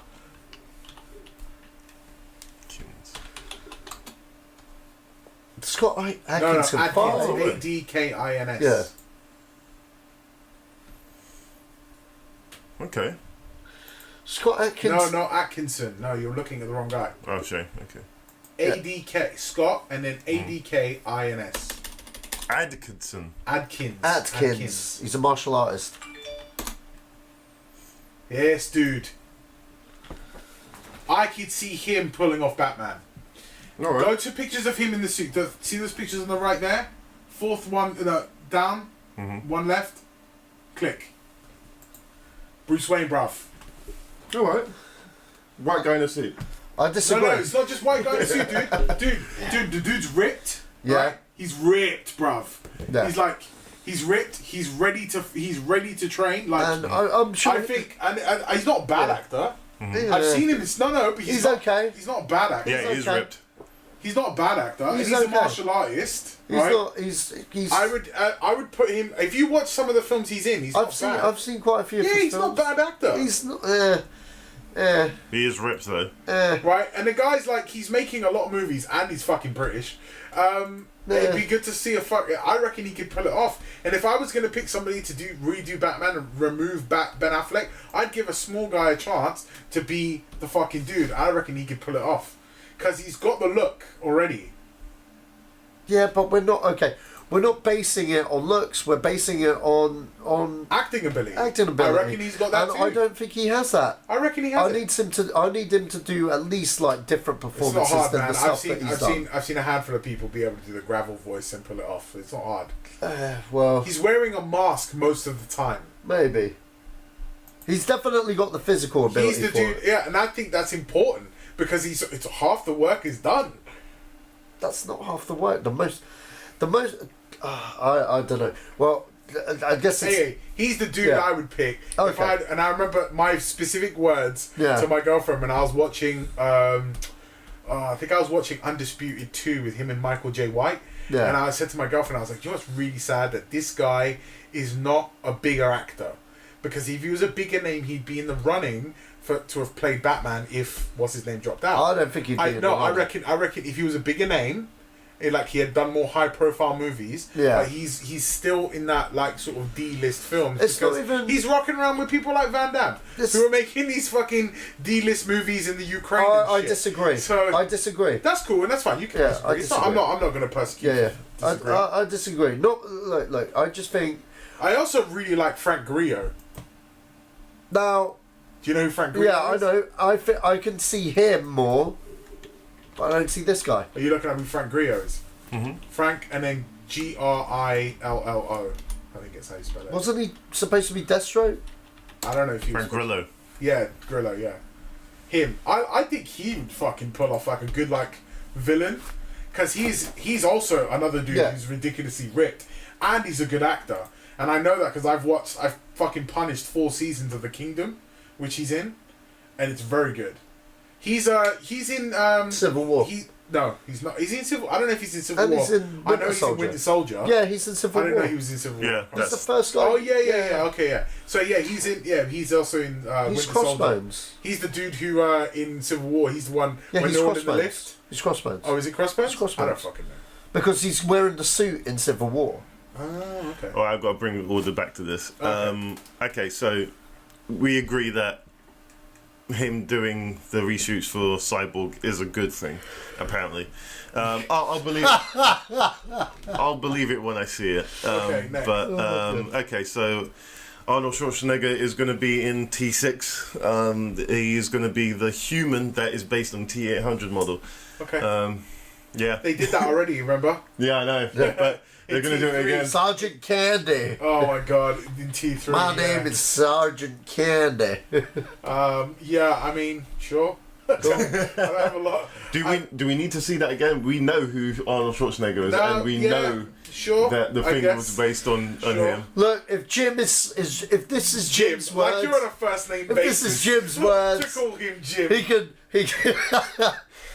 yeah. Yeah, totally. I buy it. Just call him JC, why don't you? Yeah, JC, go do it. Yeah, sure. I'm in. He created T2. This is the subject I have a lot to talk about, because I'm like, well, it's either you're going to put him in or you're not going to put him in. Yeah. If James Cameron says make it so, listen. Look, you know what I would do just for fuckeries? I'd make OJ. Throw OJ in there. For a lot of people who don't know, for the people who don't know where that joke comes from, is that at one point they looked at OJ Simpson, because at the time OJ was not acquitted for murdering his ex-wife. Oh, that'd be so perfect now. They had looked at O.J. Simpson to be the Terminator, but somebody said he is not believable as a cold-blooded murderer. As a cold-blooded murderer, he's too nice because he was on the front of fucking cereal boxes and orange juice and all this shit, and then not even like maybe 2 years later, he's on trial for cutting someone's head off. So O.J.'s face was on O.J. Yeah, did you not know that? No. Oh, it was a marketer's dream, my friend. Here's some OJ with OJ. Yeah, literally. That's a market advertiser's dream. Right what that is an infinite image in the mirror. Yeah. OJ on OJ on OJ on OJ on OJ. Okay, look, I'm going to be straight on from that because that's another issue. Arnold's back. Josh Brolin, on the other hand, has had trouble with James Cameron. Apparently, James Cameron's been calling him up to be in Avatar, and Josh Brolin's going, I don't want to be in your damn movie. Well, James Cameron's got to get over some things, man. Doesn't James Cameron already have a cable in his movie? That's good. Sure he does. That's good. He's got his own version, no? I guess. I mean, why is he calling him up for? Why? This must have been a while ago, purely because he's starting production now. So I'm guessing this was when he was fleshing out the script and wanted. Maybe he was going to be the villain at some point. I don't know, but do you know what this reminds me of? A little conversation I had with somebody about Power Rangers recently. Oh yeah. Well, they were like, "How weird is it that the new Power Rangers film?" And they were like, "How weird is it that what's his name? Sammy, Tommy? No, the main dude, the fucking Zordon. He played Zordon. Oh, Bryan Cranston. Yeah, they were like, "How weird is it that Bryan Cranston is in the new Power Rangers movie?"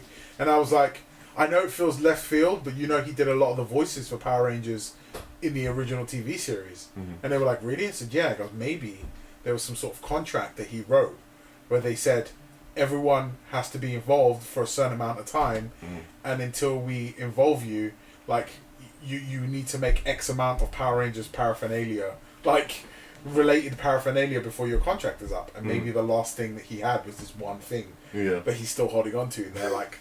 And then fucking Haim Saban, the guy who created Power Rangers, is like, Brian, remember that contract you signed 25 years ago? Well, we still got one.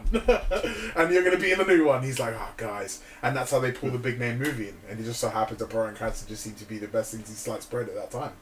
What kind of feels. Maybe he made a deal with him a long time ago. That's quite possible. And then he's kind of like, hey, you need to fucking keep up your end of the bargain because I got a perfect spot for you. And they're like, he's like, nah, I'm making Deadpool 2, sorry.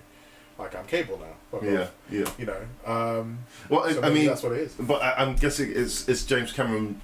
Hey, I'm James Cameron. You do what I say.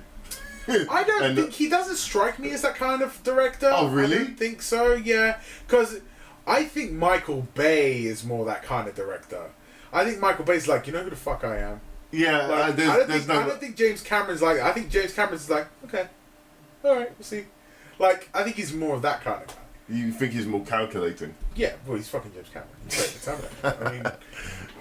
I mean, I get that, but the only reason I'm talking about it because I found it fascinating that James Cameron was continuously contacting James. But it's such a random. Maybe he's like, you don't say no to me, like you said.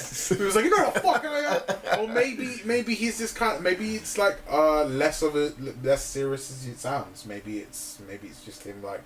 Maybe someone's exaggerated it. I don't know. Maybe it is. I mean, he's been questioned about it a lot this week or last week, and I just find that fact. What James? What? But Josh Brolin's a fucking good actor, man. Yeah, I know. Like, you know, one of the bits, one of my favourite films he's actually in, he's not even the main fucking character in it. It's Hollow Man. Oh yeah, he is in Hollow Man. Yeah, Hollow Man, that's dude. right. He's a love interest of Elizabeth Shue, right? Yeah. And you know what's really funny? Elizabeth Shue's top billed in that film. Yeah, she is. And I watched it recently, and I was like, Elizabeth Shue's top billed over Kevin Bacon? Yeah, I know. And I was like, but she's not even a thing. Like, the last thing I remember seeing her in was fucking Karate Kid. Oh, really? It was Back to the Future for me, man. She was a fucking Karate Kid. But yeah, Josh Brolin's in that shit too. And Josh Brolin is a good actor. Yeah. I completely understand why somebody wanted him in a movie. I'm struggling to figure out, like, is Sam Worthington in this new one? Yes. The new Avatar? Yeah. Because he kind of has to be, right? Yeah. And he's going to be in the third one, I'm guessing. Unless I actually forgot all about him. He's so irrelevant as an actor to me. I know. Now. Like, he did Avatar, and then he did T4. Yeah. Jason of the Argonauts. No, not Jason. Clash of the Titans. Clash of the Titans. Both and of then those Clash films. of the Wrath of the Titans. That was it.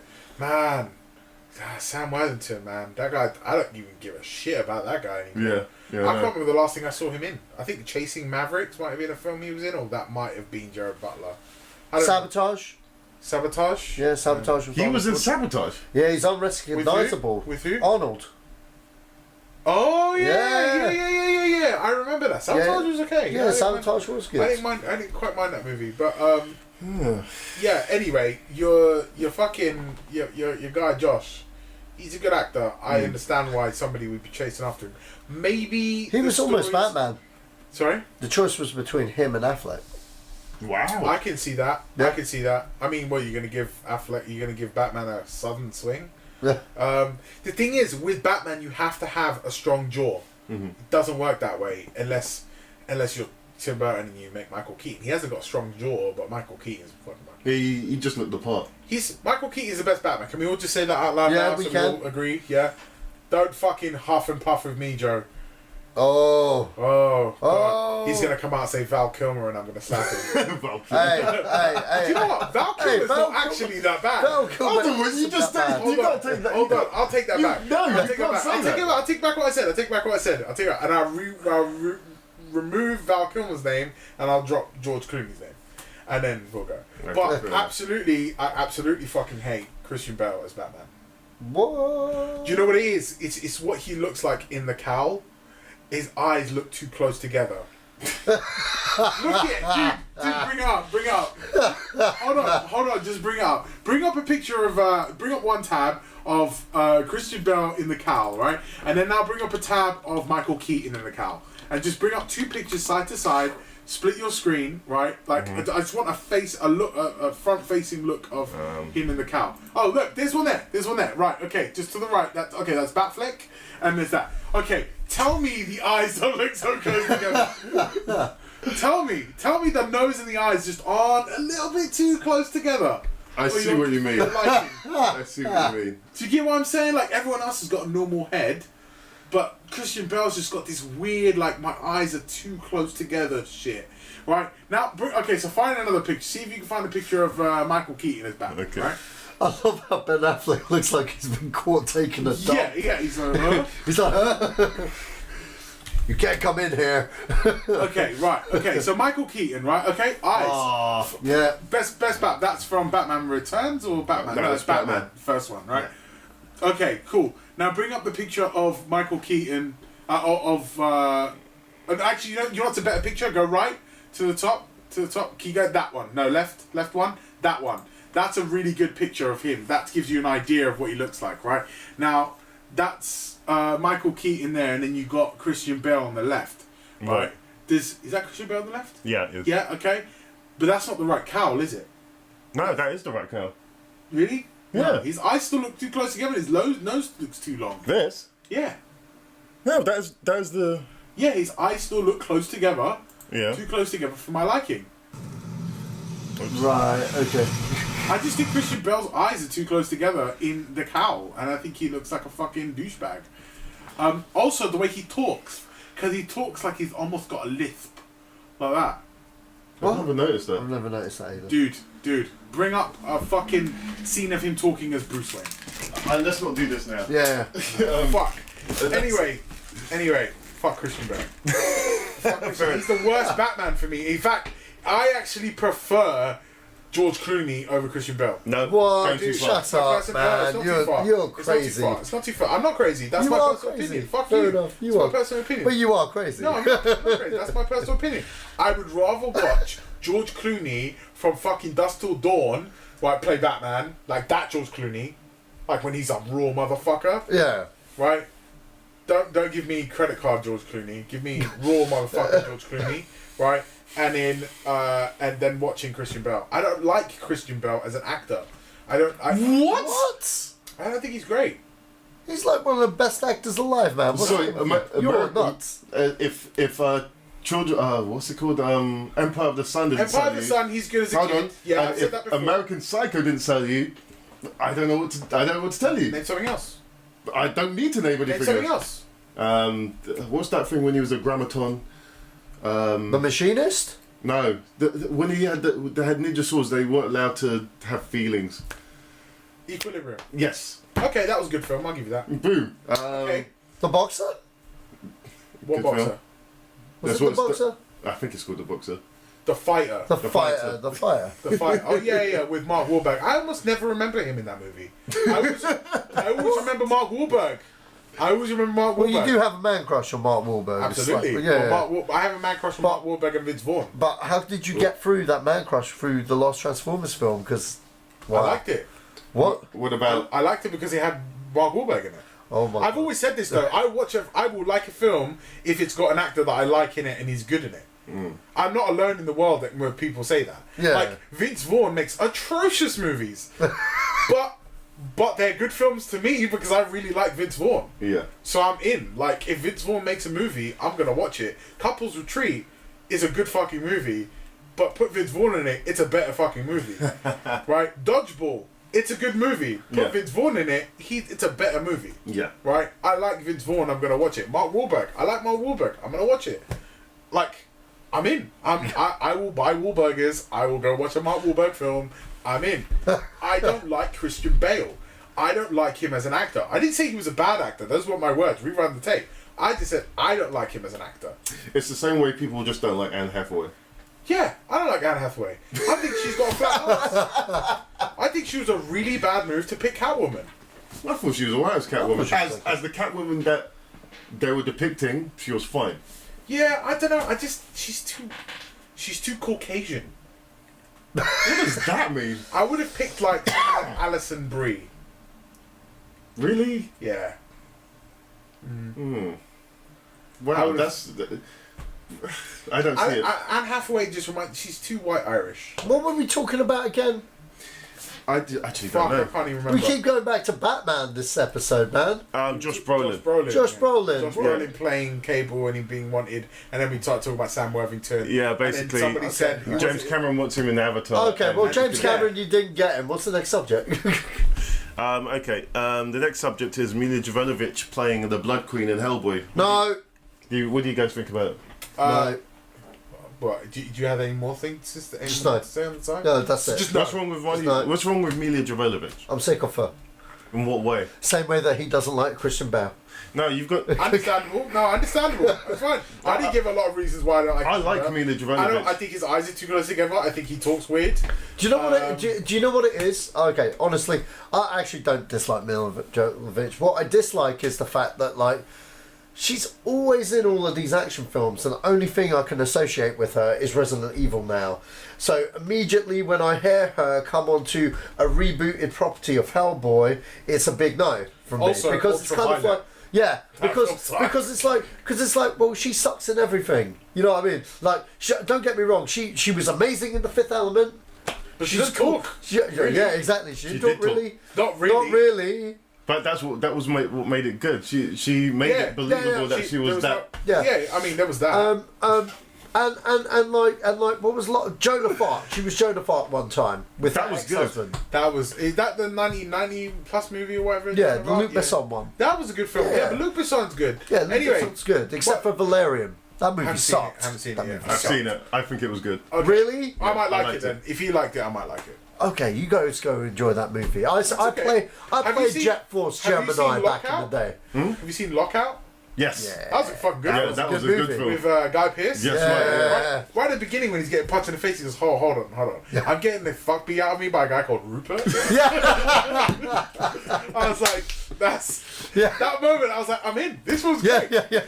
You have my attention. Yeah. I remember you not wanting to see that movie. Yeah, because Understandable though, because it's like real like left field. You didn't see it coming. Just released, the opening shot with just him getting smacked and the Rupert thing. Yeah. Oh my god, that I was like, sold this is me. a funny fucking movie. And then I was like, somebody said to me like, it's a Luc Besson film, and I was like, oh, he wrote it. Yeah. That explains why I like it. Yeah. The ring about Luc Besson, he's got really good dialogue in his films.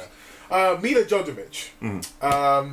I always mistake her for the girl in Run Lola Run. Always. The one in the Bourne films. Yeah, it's the same colour hair as Fifth Element. Right? Yeah. So I always confuse them both. But yeah, I mean, she's not a great actress. Like, she's not a very good actress. As actresses go, or as actors go, she's not very good. Just like Arnie's not very good. You know, Arnie's not a good actor. Nah, she's not on that level. In the Blue Lagoon, Oh, yeah, in the Blue absolutely, Lagoon, she's she not on was that level. really good. Also, just like fucking Jessica Alba's not a great actress. Oh, she makes no. She's not a good actress. She doesn't even pretend to be one. She's just Jessica Alba. Yeah. In her film, like she just plays herself. Yeah.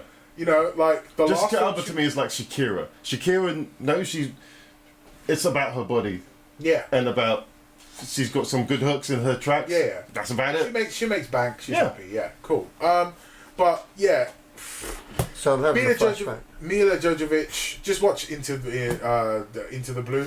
That's a good film. Yeah, Into the Blue. Into the Blue. Yeah, that's a good film. Good little treasure hunt film. Scott Caan. Scott Caan's in it. Scott Caan? Yeah. Scott Caan. James Caan's his son. Yeah. No way. With the big forehead and the big biff. Jeez, that's Scott Caan. Okay. Yeah, Scott Caan's in it. Yeah, Scott Caan, Paul Walker, some blonde girl no one cared about, and Jessica Alba. Okay.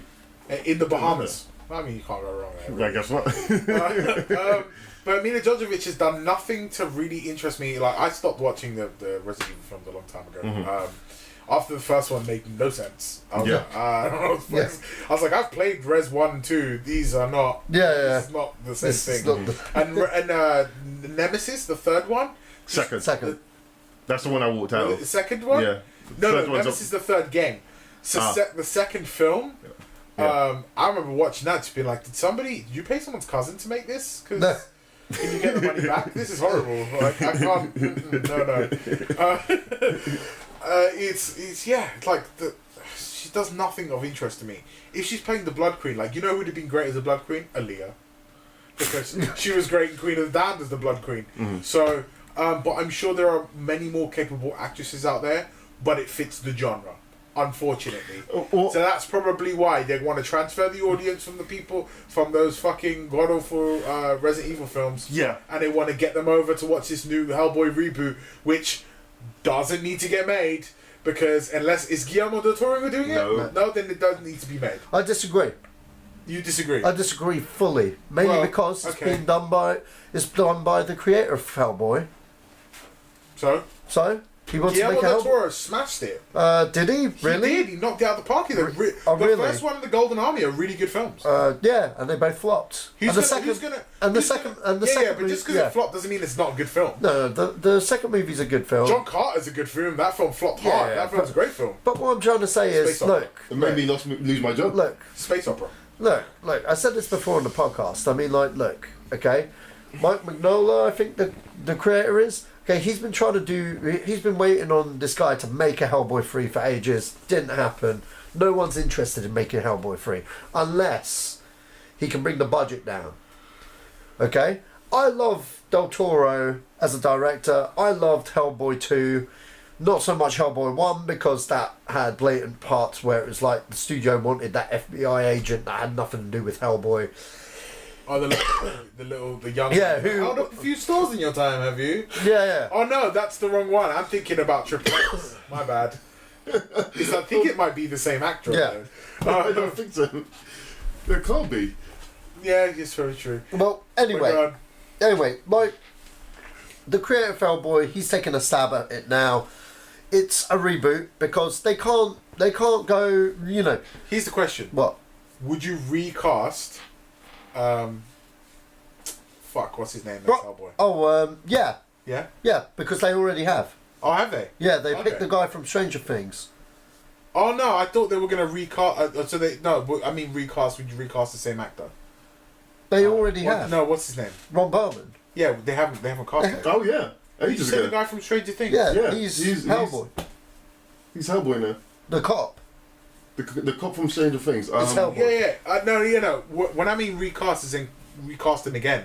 Like if it wasn't that guy, who would you get? You have cast Ron Perlman again as Hellboy?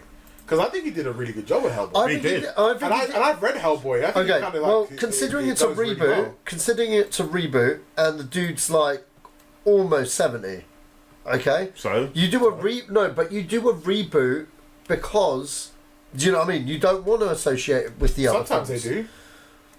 A reboot. Yeah, but they've rebooted fucking Terminator and they put Arnie in it.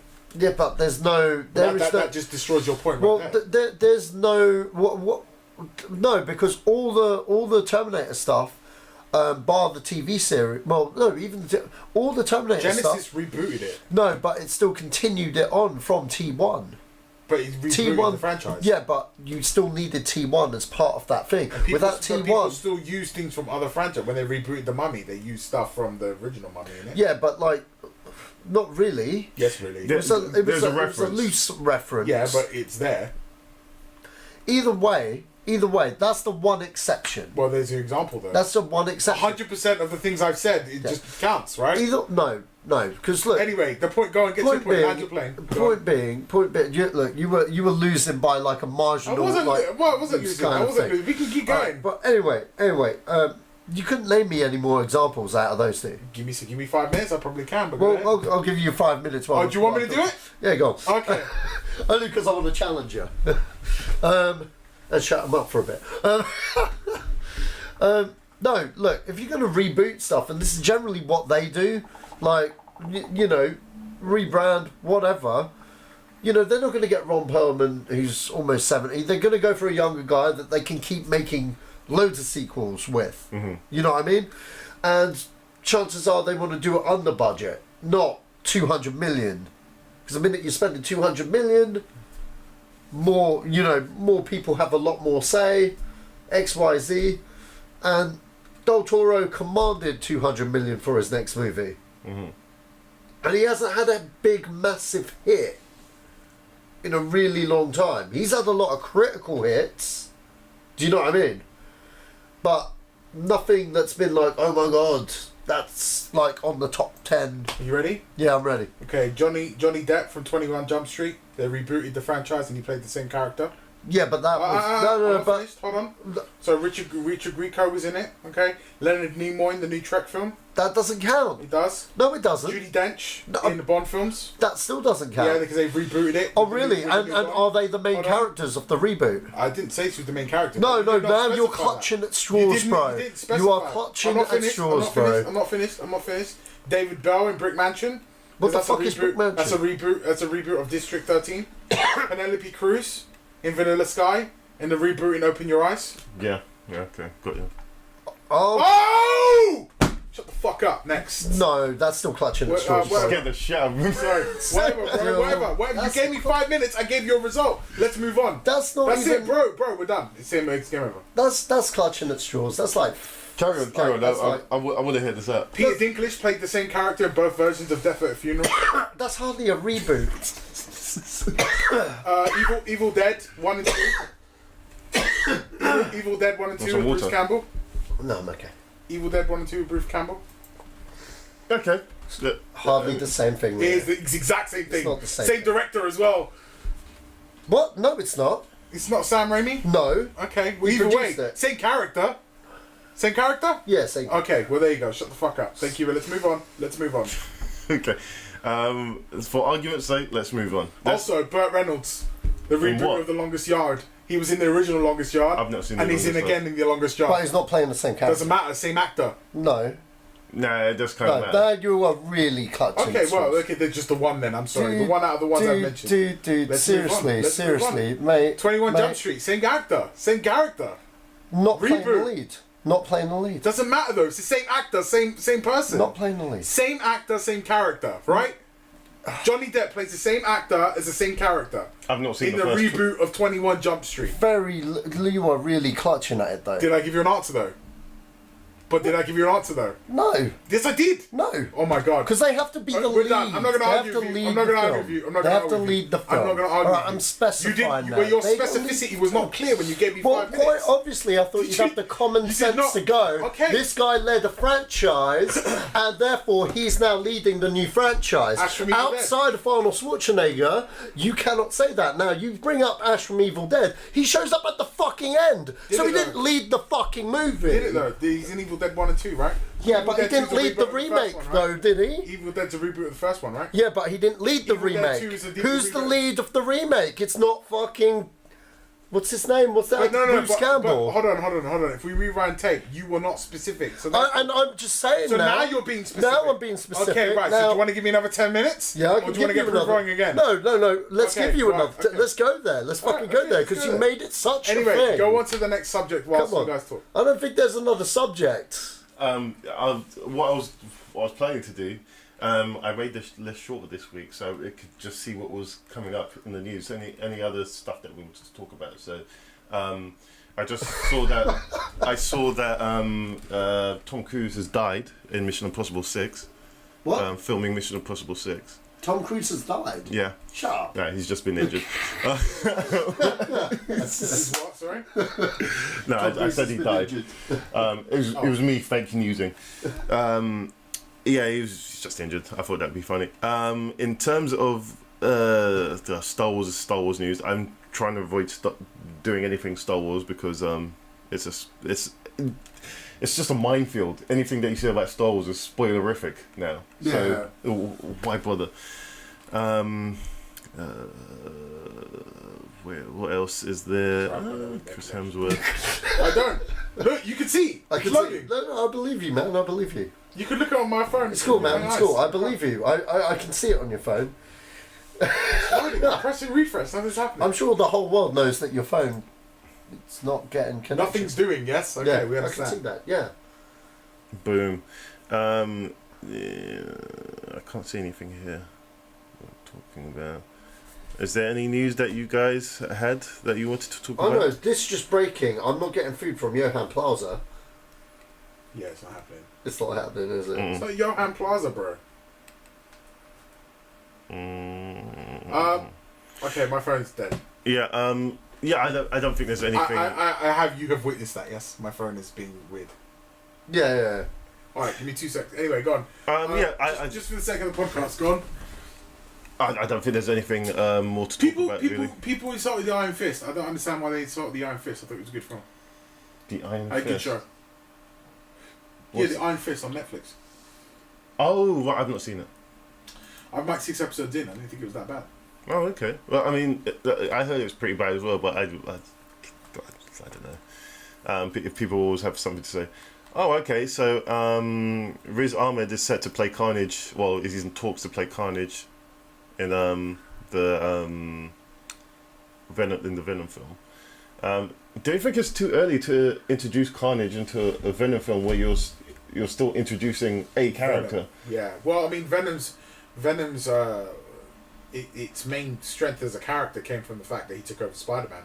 Yeah. So if you're not involving Spider-Man in your movie, I have no idea where you're going with it. Yeah, I have no idea what Sony are doing with this. It's so weird. I don't think even they know what they're doing with this. I think. I mean, like the creation of Carnage is very closely related to Doctor Strange and Dormammu.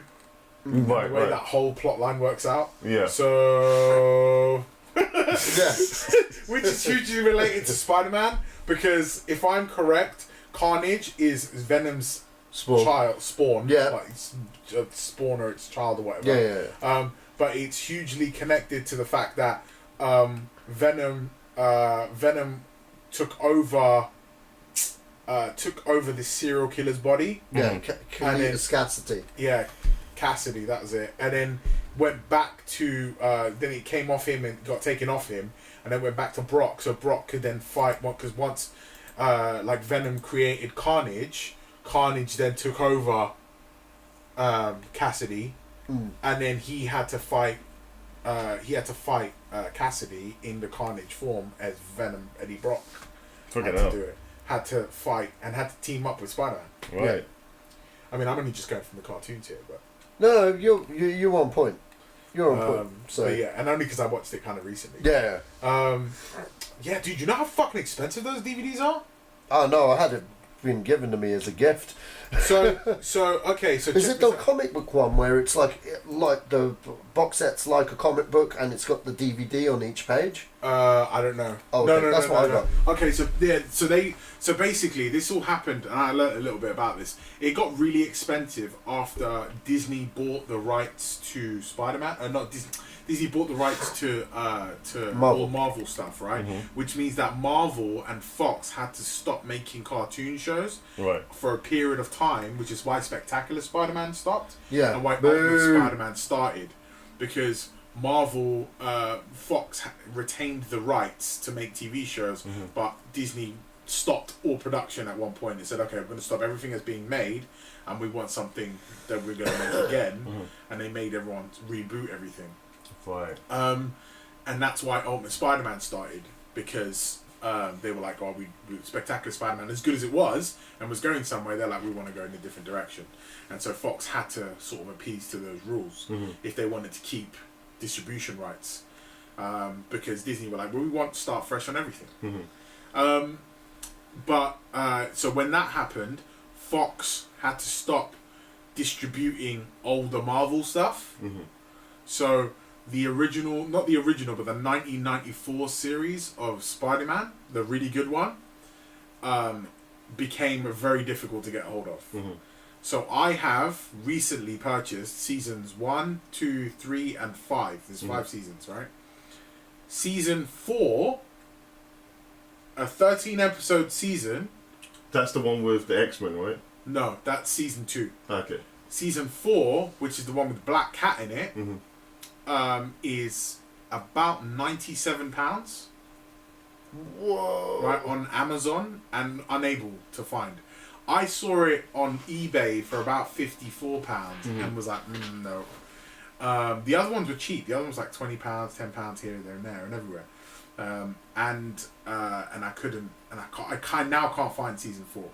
Oh damn. Of Spider-Man, the original TV series. So what I had to do was I actually to reach out onto the Facebook Marketplace, and I found one guy selling seasons 1 to 5 of Spider-Man and an unopened complete box set of X-Men, the original series 1 to 5 as well, for £175, which is a deal, like a motherfucker. A deal. That's right? Yeah, that's pretty cool. It's a very good deal, because that box set alone, brand new, you cannot buy in 1 to 10 format now. Yeah. You can only buy it seasons 1, 2, 3 separately, and 4 and 5 together, right, from Amazon. You cannot buy them in any other way.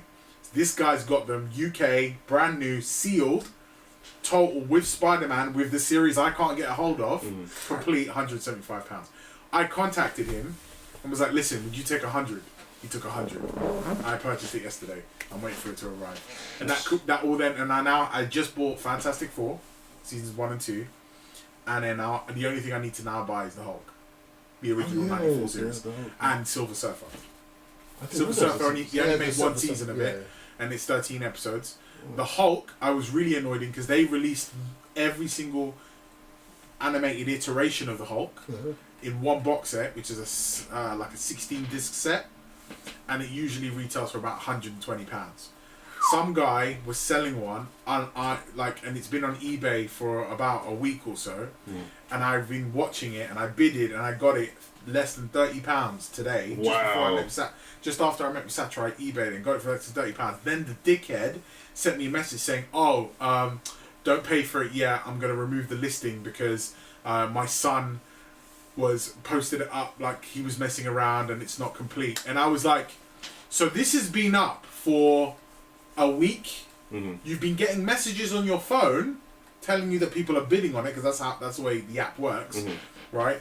And you've been responding to questions, but because it didn't sell at the number you wanted to sell and you didn't put a reserve on it, he's cancelling the thing. And I already paid. I just paid. No Because I way. don't fuck around, right? Yeah, if I bought something, I'll pay for it. Yeah. So because I want to pay for it quickly so they can send it quickly. Yeah. So I paid for it right then and there, and then seconds later he sent me a message saying, don't pay for it. I said, well, I paid for it now. So you got to either return my money or I raise a concern with eBay and they'll give me my money back and then fuck you over and later on. Nice. And he returned. He was like, oh, I've issued a refund. Right. And then for the first time ever, I gave him the lowest score I could give him on a feedback. Because I'm like, that's a dickhead move, dude. Like, don't lie to me. So, oh, my son put it down. Like, oh, what, after the sale went through, your son put it down as a joke? Because it didn't go for the number either. I fucking hate people like that. They belong, like, they're the same people that cut games off when you're losing a fucking game online. Oh, and they turn off. Like, there's a special place in hell for people like that. It's right after fucking pedophiles and just before people that take too long at a McDonald's drive-thru. There's wow, you put them in the same breath as pedophiles. Yeah, man, fuck those people. Because you're like, that's the point of eBay, where you fuck over the community because it doesn't sell for the number you want it to sell for. But anyway, yes, guys, get out there and buy those old DVD sets. And if anybody can find season 4 of the Spider-Man TV series, it's worth a lot of money because it's very hard to get a hold of now. Anybody that I have spoken to will only ever sell it in a lot. You have to buy everything. The only reason I bought the lot with this guy is because I got a huge discount and nobody was buying it off him. Because nobody is buying it at this time. But he got it up. I gave him a reasonable offer. He took it, accepted. I paid for it there and then on PayPal, sent him the link. But I have to buy the whole thing. So I have to rebuy seasons 1, 2, 3, and 5, which I already own. But then I was planning on buying X-Men later on down the line, but now I have to buy it now. Jeez. But that one DVD is worth the entire amount of what I paid for. Actually, I have seen DVDs that have gone up to obscurity and that are so hard to find that the price is racked up when you do find one. Okay, so right, it seems we just talk about movies and we're not getting fucking Johan Plaza, so we might as well just chat for a bit. Yeah, but I want to cut this. We're at 2 hours. I want to cut this off. Yeah, that's fine. But like, Romeo Must Die. Oh, okay. Okay, right, great film, right? Great film. Do you know how fucking expensive that is on okay, so it's hard to get a hold of in the UK to get a region 2 copy, and if you do, it's like £17. Yeah, that sounds about right. That's what HMV used to do. Right, but I can't find it like everywhere, even on eBay. Like I don't even think they released a Cradle to the Grave in the UK. No, on Blu-ray. Oh no, I don't think so. Yeah, so. No, I can't. Romeo Must Die on Blu-ray is quite expensive as well, and I'm like, why? Why is it expensive? Because they're Warner Brothers films.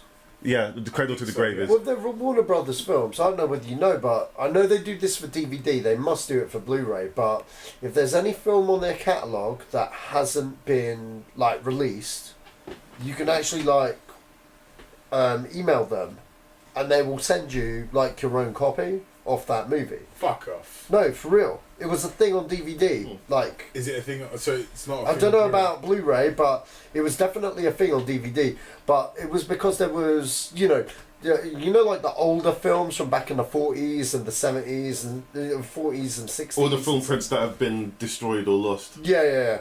They still have like the negative in their film vaults and stuff. So they offered the service literally, and they were like, any film that we I do remember that. Yeah, there we go. I might have to do a bit more research on that. So no, I do. This is a while ago though. This is around 2005. Yeah. If there's any film that you want May put onto Blu-ray or DVD, write to us, and if there's enough people that write in for it, they'll so they won't do a singular request. No. Right, okay, that's a bit different. But anyway, I mean, I found a copy of Cradle to the Grave anyway. I had to go deep off the grid to find it. Just because I don't want to pay that exorbitant amount, or sometimes it just doesn't exist. Yeah. Like, do you know the Guyver? Yes. Okay, you know they made a second one. Yeah. Yeah, that doesn't exist on Blu-ray. It's never been. Yeah, do you know how much it costs to transfer anything to a format? It's not cheap. No, I'm sure. I absolutely am sure. But I'm just saying it doesn't exist. Yeah. And so, even though the first one is wildly considered the worst film out of the two, that film has a Blu-ray copy. Because it's well known. Yeah, I have that one. I have the Blu-ray. It's well known, man. That's but why. the Blu-ray, the second one, does not exist, and I was really surprised. I would have thought a lot of that stuff would have been moved over for the B market. There are some companies that are transferring stuff to Blu-ray, which is good, but not enough. Yeah, not enough people are doing it. I think what you'll find in the next few years is that because there's so much to be gained with having your stuff at 4K or 8K, they'll pay the money to transfer it to those formats, and it will bleed down to whatever format it needs to happen, because there's just not enough people looking after that. I enjoy physical media. I'm rebuying a lot of stuff right now, and I'm putting a lot more care into the way it looks on my TV, because obviously, like, have you ever plugged in a fucking PlayStation 2 into a have you ever plugged the PlayStation 2 into a fucking HD TV? No, it looks like dog shit, man. It's horrible. Give me. Eddie's calling me. Who? Let's go down to visit. Oh, damn. What did he say? This is what he said. Can you? This is what he said to me. Shit. Oh no. He's asking if he can come down to visit me another time. Oh right. Okay. Anyway, so there is there needs to be a lot more like care and attention put into transferring stuff into older media. Yeah. And like like I said, I'm paying a lot of attention into how it now looks on my TV. Yeah. So little things like I just bought, for the first time ever, I just bought a component cable. Yeah. For my original Xbox. I rebought a new original Xbox. Yeah. And I bought a component cable on it because I'm like, I want to see what that shit looks like in HD. Yeah. Because I've always done it through RGB SCART. Yeah. So, through the RGB signal on a SCART cable, or through composite. Yeah. Which is the yellow, red, and white. But now, like, if you get the component cables, they look a lot different. You know, the GameCube has the ability to look fucking amazing. Yeah, I know. Right. So I've just found out some guys built a converter that plugs into the back of your GameCube with a HD converter port in it. No way. Which eliminates the way it looks like on composite. Like, it eliminates the fact to have to buy composite. And the most expensive composite cables I've ever found are for the GameCube. Yeah, because they're hard to find. Yeah, not just hard to find. There's a chip in there that's proprietary. So no one else has ever made a composite cable for the GameCube. Wow. So Nintendo are the only ones who have ever made one. And those things are like £200-300. Wow. They're really expensive. But this guy's selling this thing for like $100. Wow. And it's like, it just basically makes that component cable like you don't need to buy it. Because it would just, you can just put a HD. Some people are modding GameCubes and putting a HD port in it. Oh wow. They're doing it with a lot of cables. They've done it with the N64. But yeah. Anyway, that's my ramble about bullshit. I guess on that case, that's my phone. Sorry, people. Luckily, I got that fucking good case, huh? Okay, well, we should have just done 20 questions. We should have done it whilst we weren't doing anything. I mean, I'm trying to reshuffle my format, which has not worked because I've been trying to get it down to an hour. And right, okay. I don't even make mine to an hour. Mine are like an hour 20. I mean, you will never get an hour out of me. You're always gonna get more because I talk shit. No. I mean, everything you've been talking about has been pretty relevant.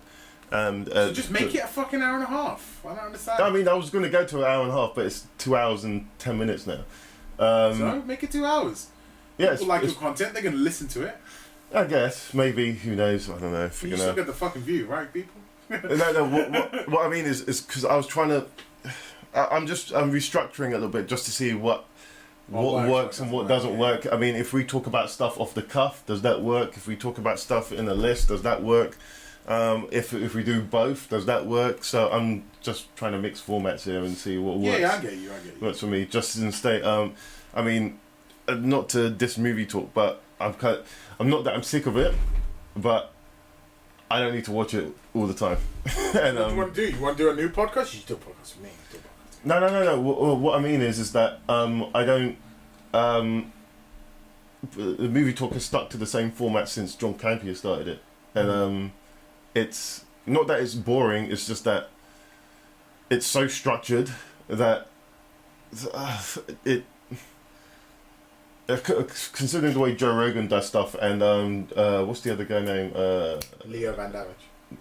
You as well, and the other guy, the comedian. Brian Callen? No. Joey Diaz? No. Is he a friend of Joe Rogan's? Yeah. Okay, Brendan Sharp? He's got At Your Mum's House. Tom Segura. Yeah, so Tom Segura, they talk about stuff off the cuff. It's kind of what's kind of happening at that particular time. Yeah. And that's... not that I want to move... So I had a cramp in my leg, dude, by the way. no, I wasn't that's touching your cool. foot, I was just stretching my foot out. Yeah, that's going to sound really weird on the podcast. I don't give a shit. In the grand scheme of things, I like the way that everything flows a bit better, in the sense that they're not restricted to that structure that they need format, to... yeah. And so they can go in and out of conversations or back to a conversation if they want to. And so, I mean...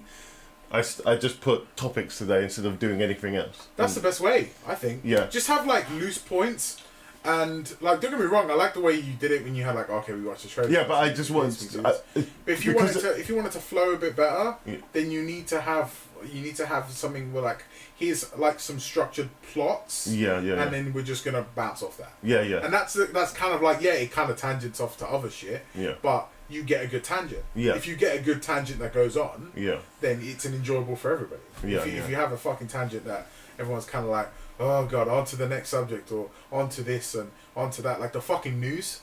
Like, what? You're not a newscaster. Like, in other news today, this happened in this movie. Like, no, fucking... Yeah, and that's what I mean. I don't want it to be too structured anymore. I want there to be more of a free-flowing conversation, because when someone's passionate about something, I like it to just go without me having to, hey man, we've got to talk about this next thing. And so more Leo Van-Dammage on this shit. No, but it's. I mean, I've been playing with the format for a few weeks now, just to see. I mean, when we've started doing this thing, there was no real structure. Then there was a structure. Then it changed, and I mean, it's been constantly changing. I mean, I hear Ken from Ken Talks Film is happy to do any structures that you want him to do for you. I think, like, Ken, hey, send an email. What? Like, if you need a structure. He was on a few weeks ago. Yeah, that's what I mean. It's like, I know he's really good at sending emails for like structures and stuff. So if you need one, he can send one over to you. So I mean, so Ken, man, hit it up. You know, I'm sure that Joe would be really interested in that email. Fair enough, man. You get what I'm saying now? You're on board. I knew what you were talking about. It's just that. Are we thinking about the same thing? So I had to go. Okay. Now you know. We're thinking about the same thing. So okay, all right. Whatever happened to that show? Huh? Okay, let's move on, and let's move right to the end. And thank you, listeners. Thank you, guys, for participating in this mishmash of a 70th episode. Leo, where can we find you and your podcast? You will find me at your mum's bed. In your mum's bed, giving us some sweet loving. No, What's the Damage podcast? You'll find him glassing at. Glassing. Yeah. Okay, jeans.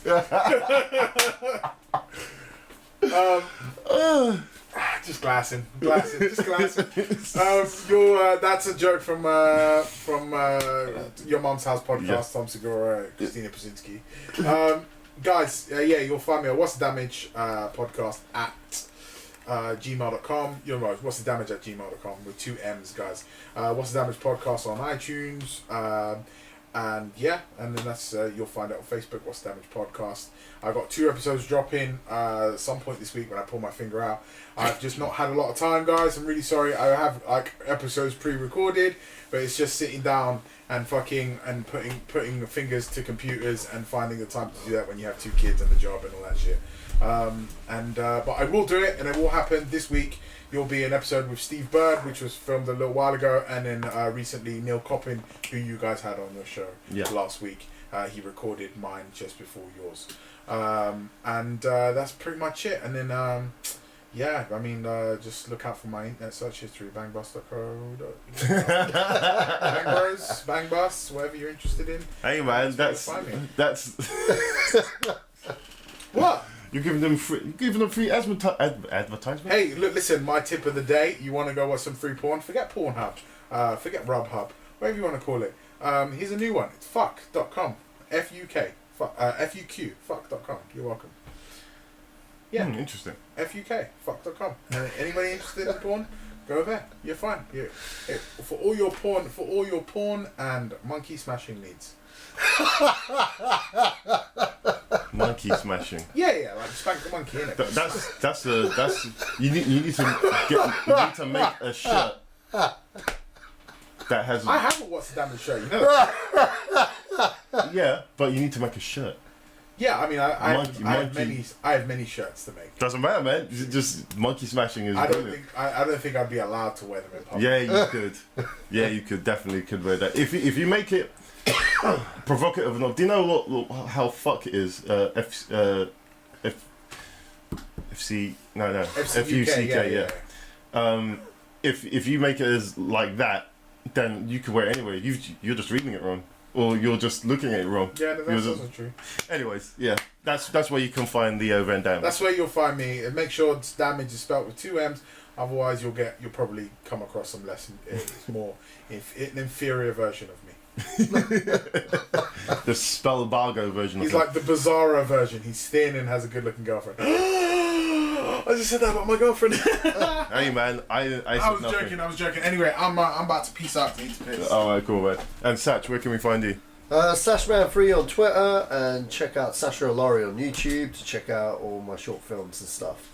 Okay, and you can find this podcast at zedosgang.co.uk, or you can go to YouTube and put in the Zedos Gang podcast. You can find it there. You can find it on Twitter using the same handle, Stitcher Radio, and iTunes. So yeah, feel free to subscribe on YouTube and like on iTunes.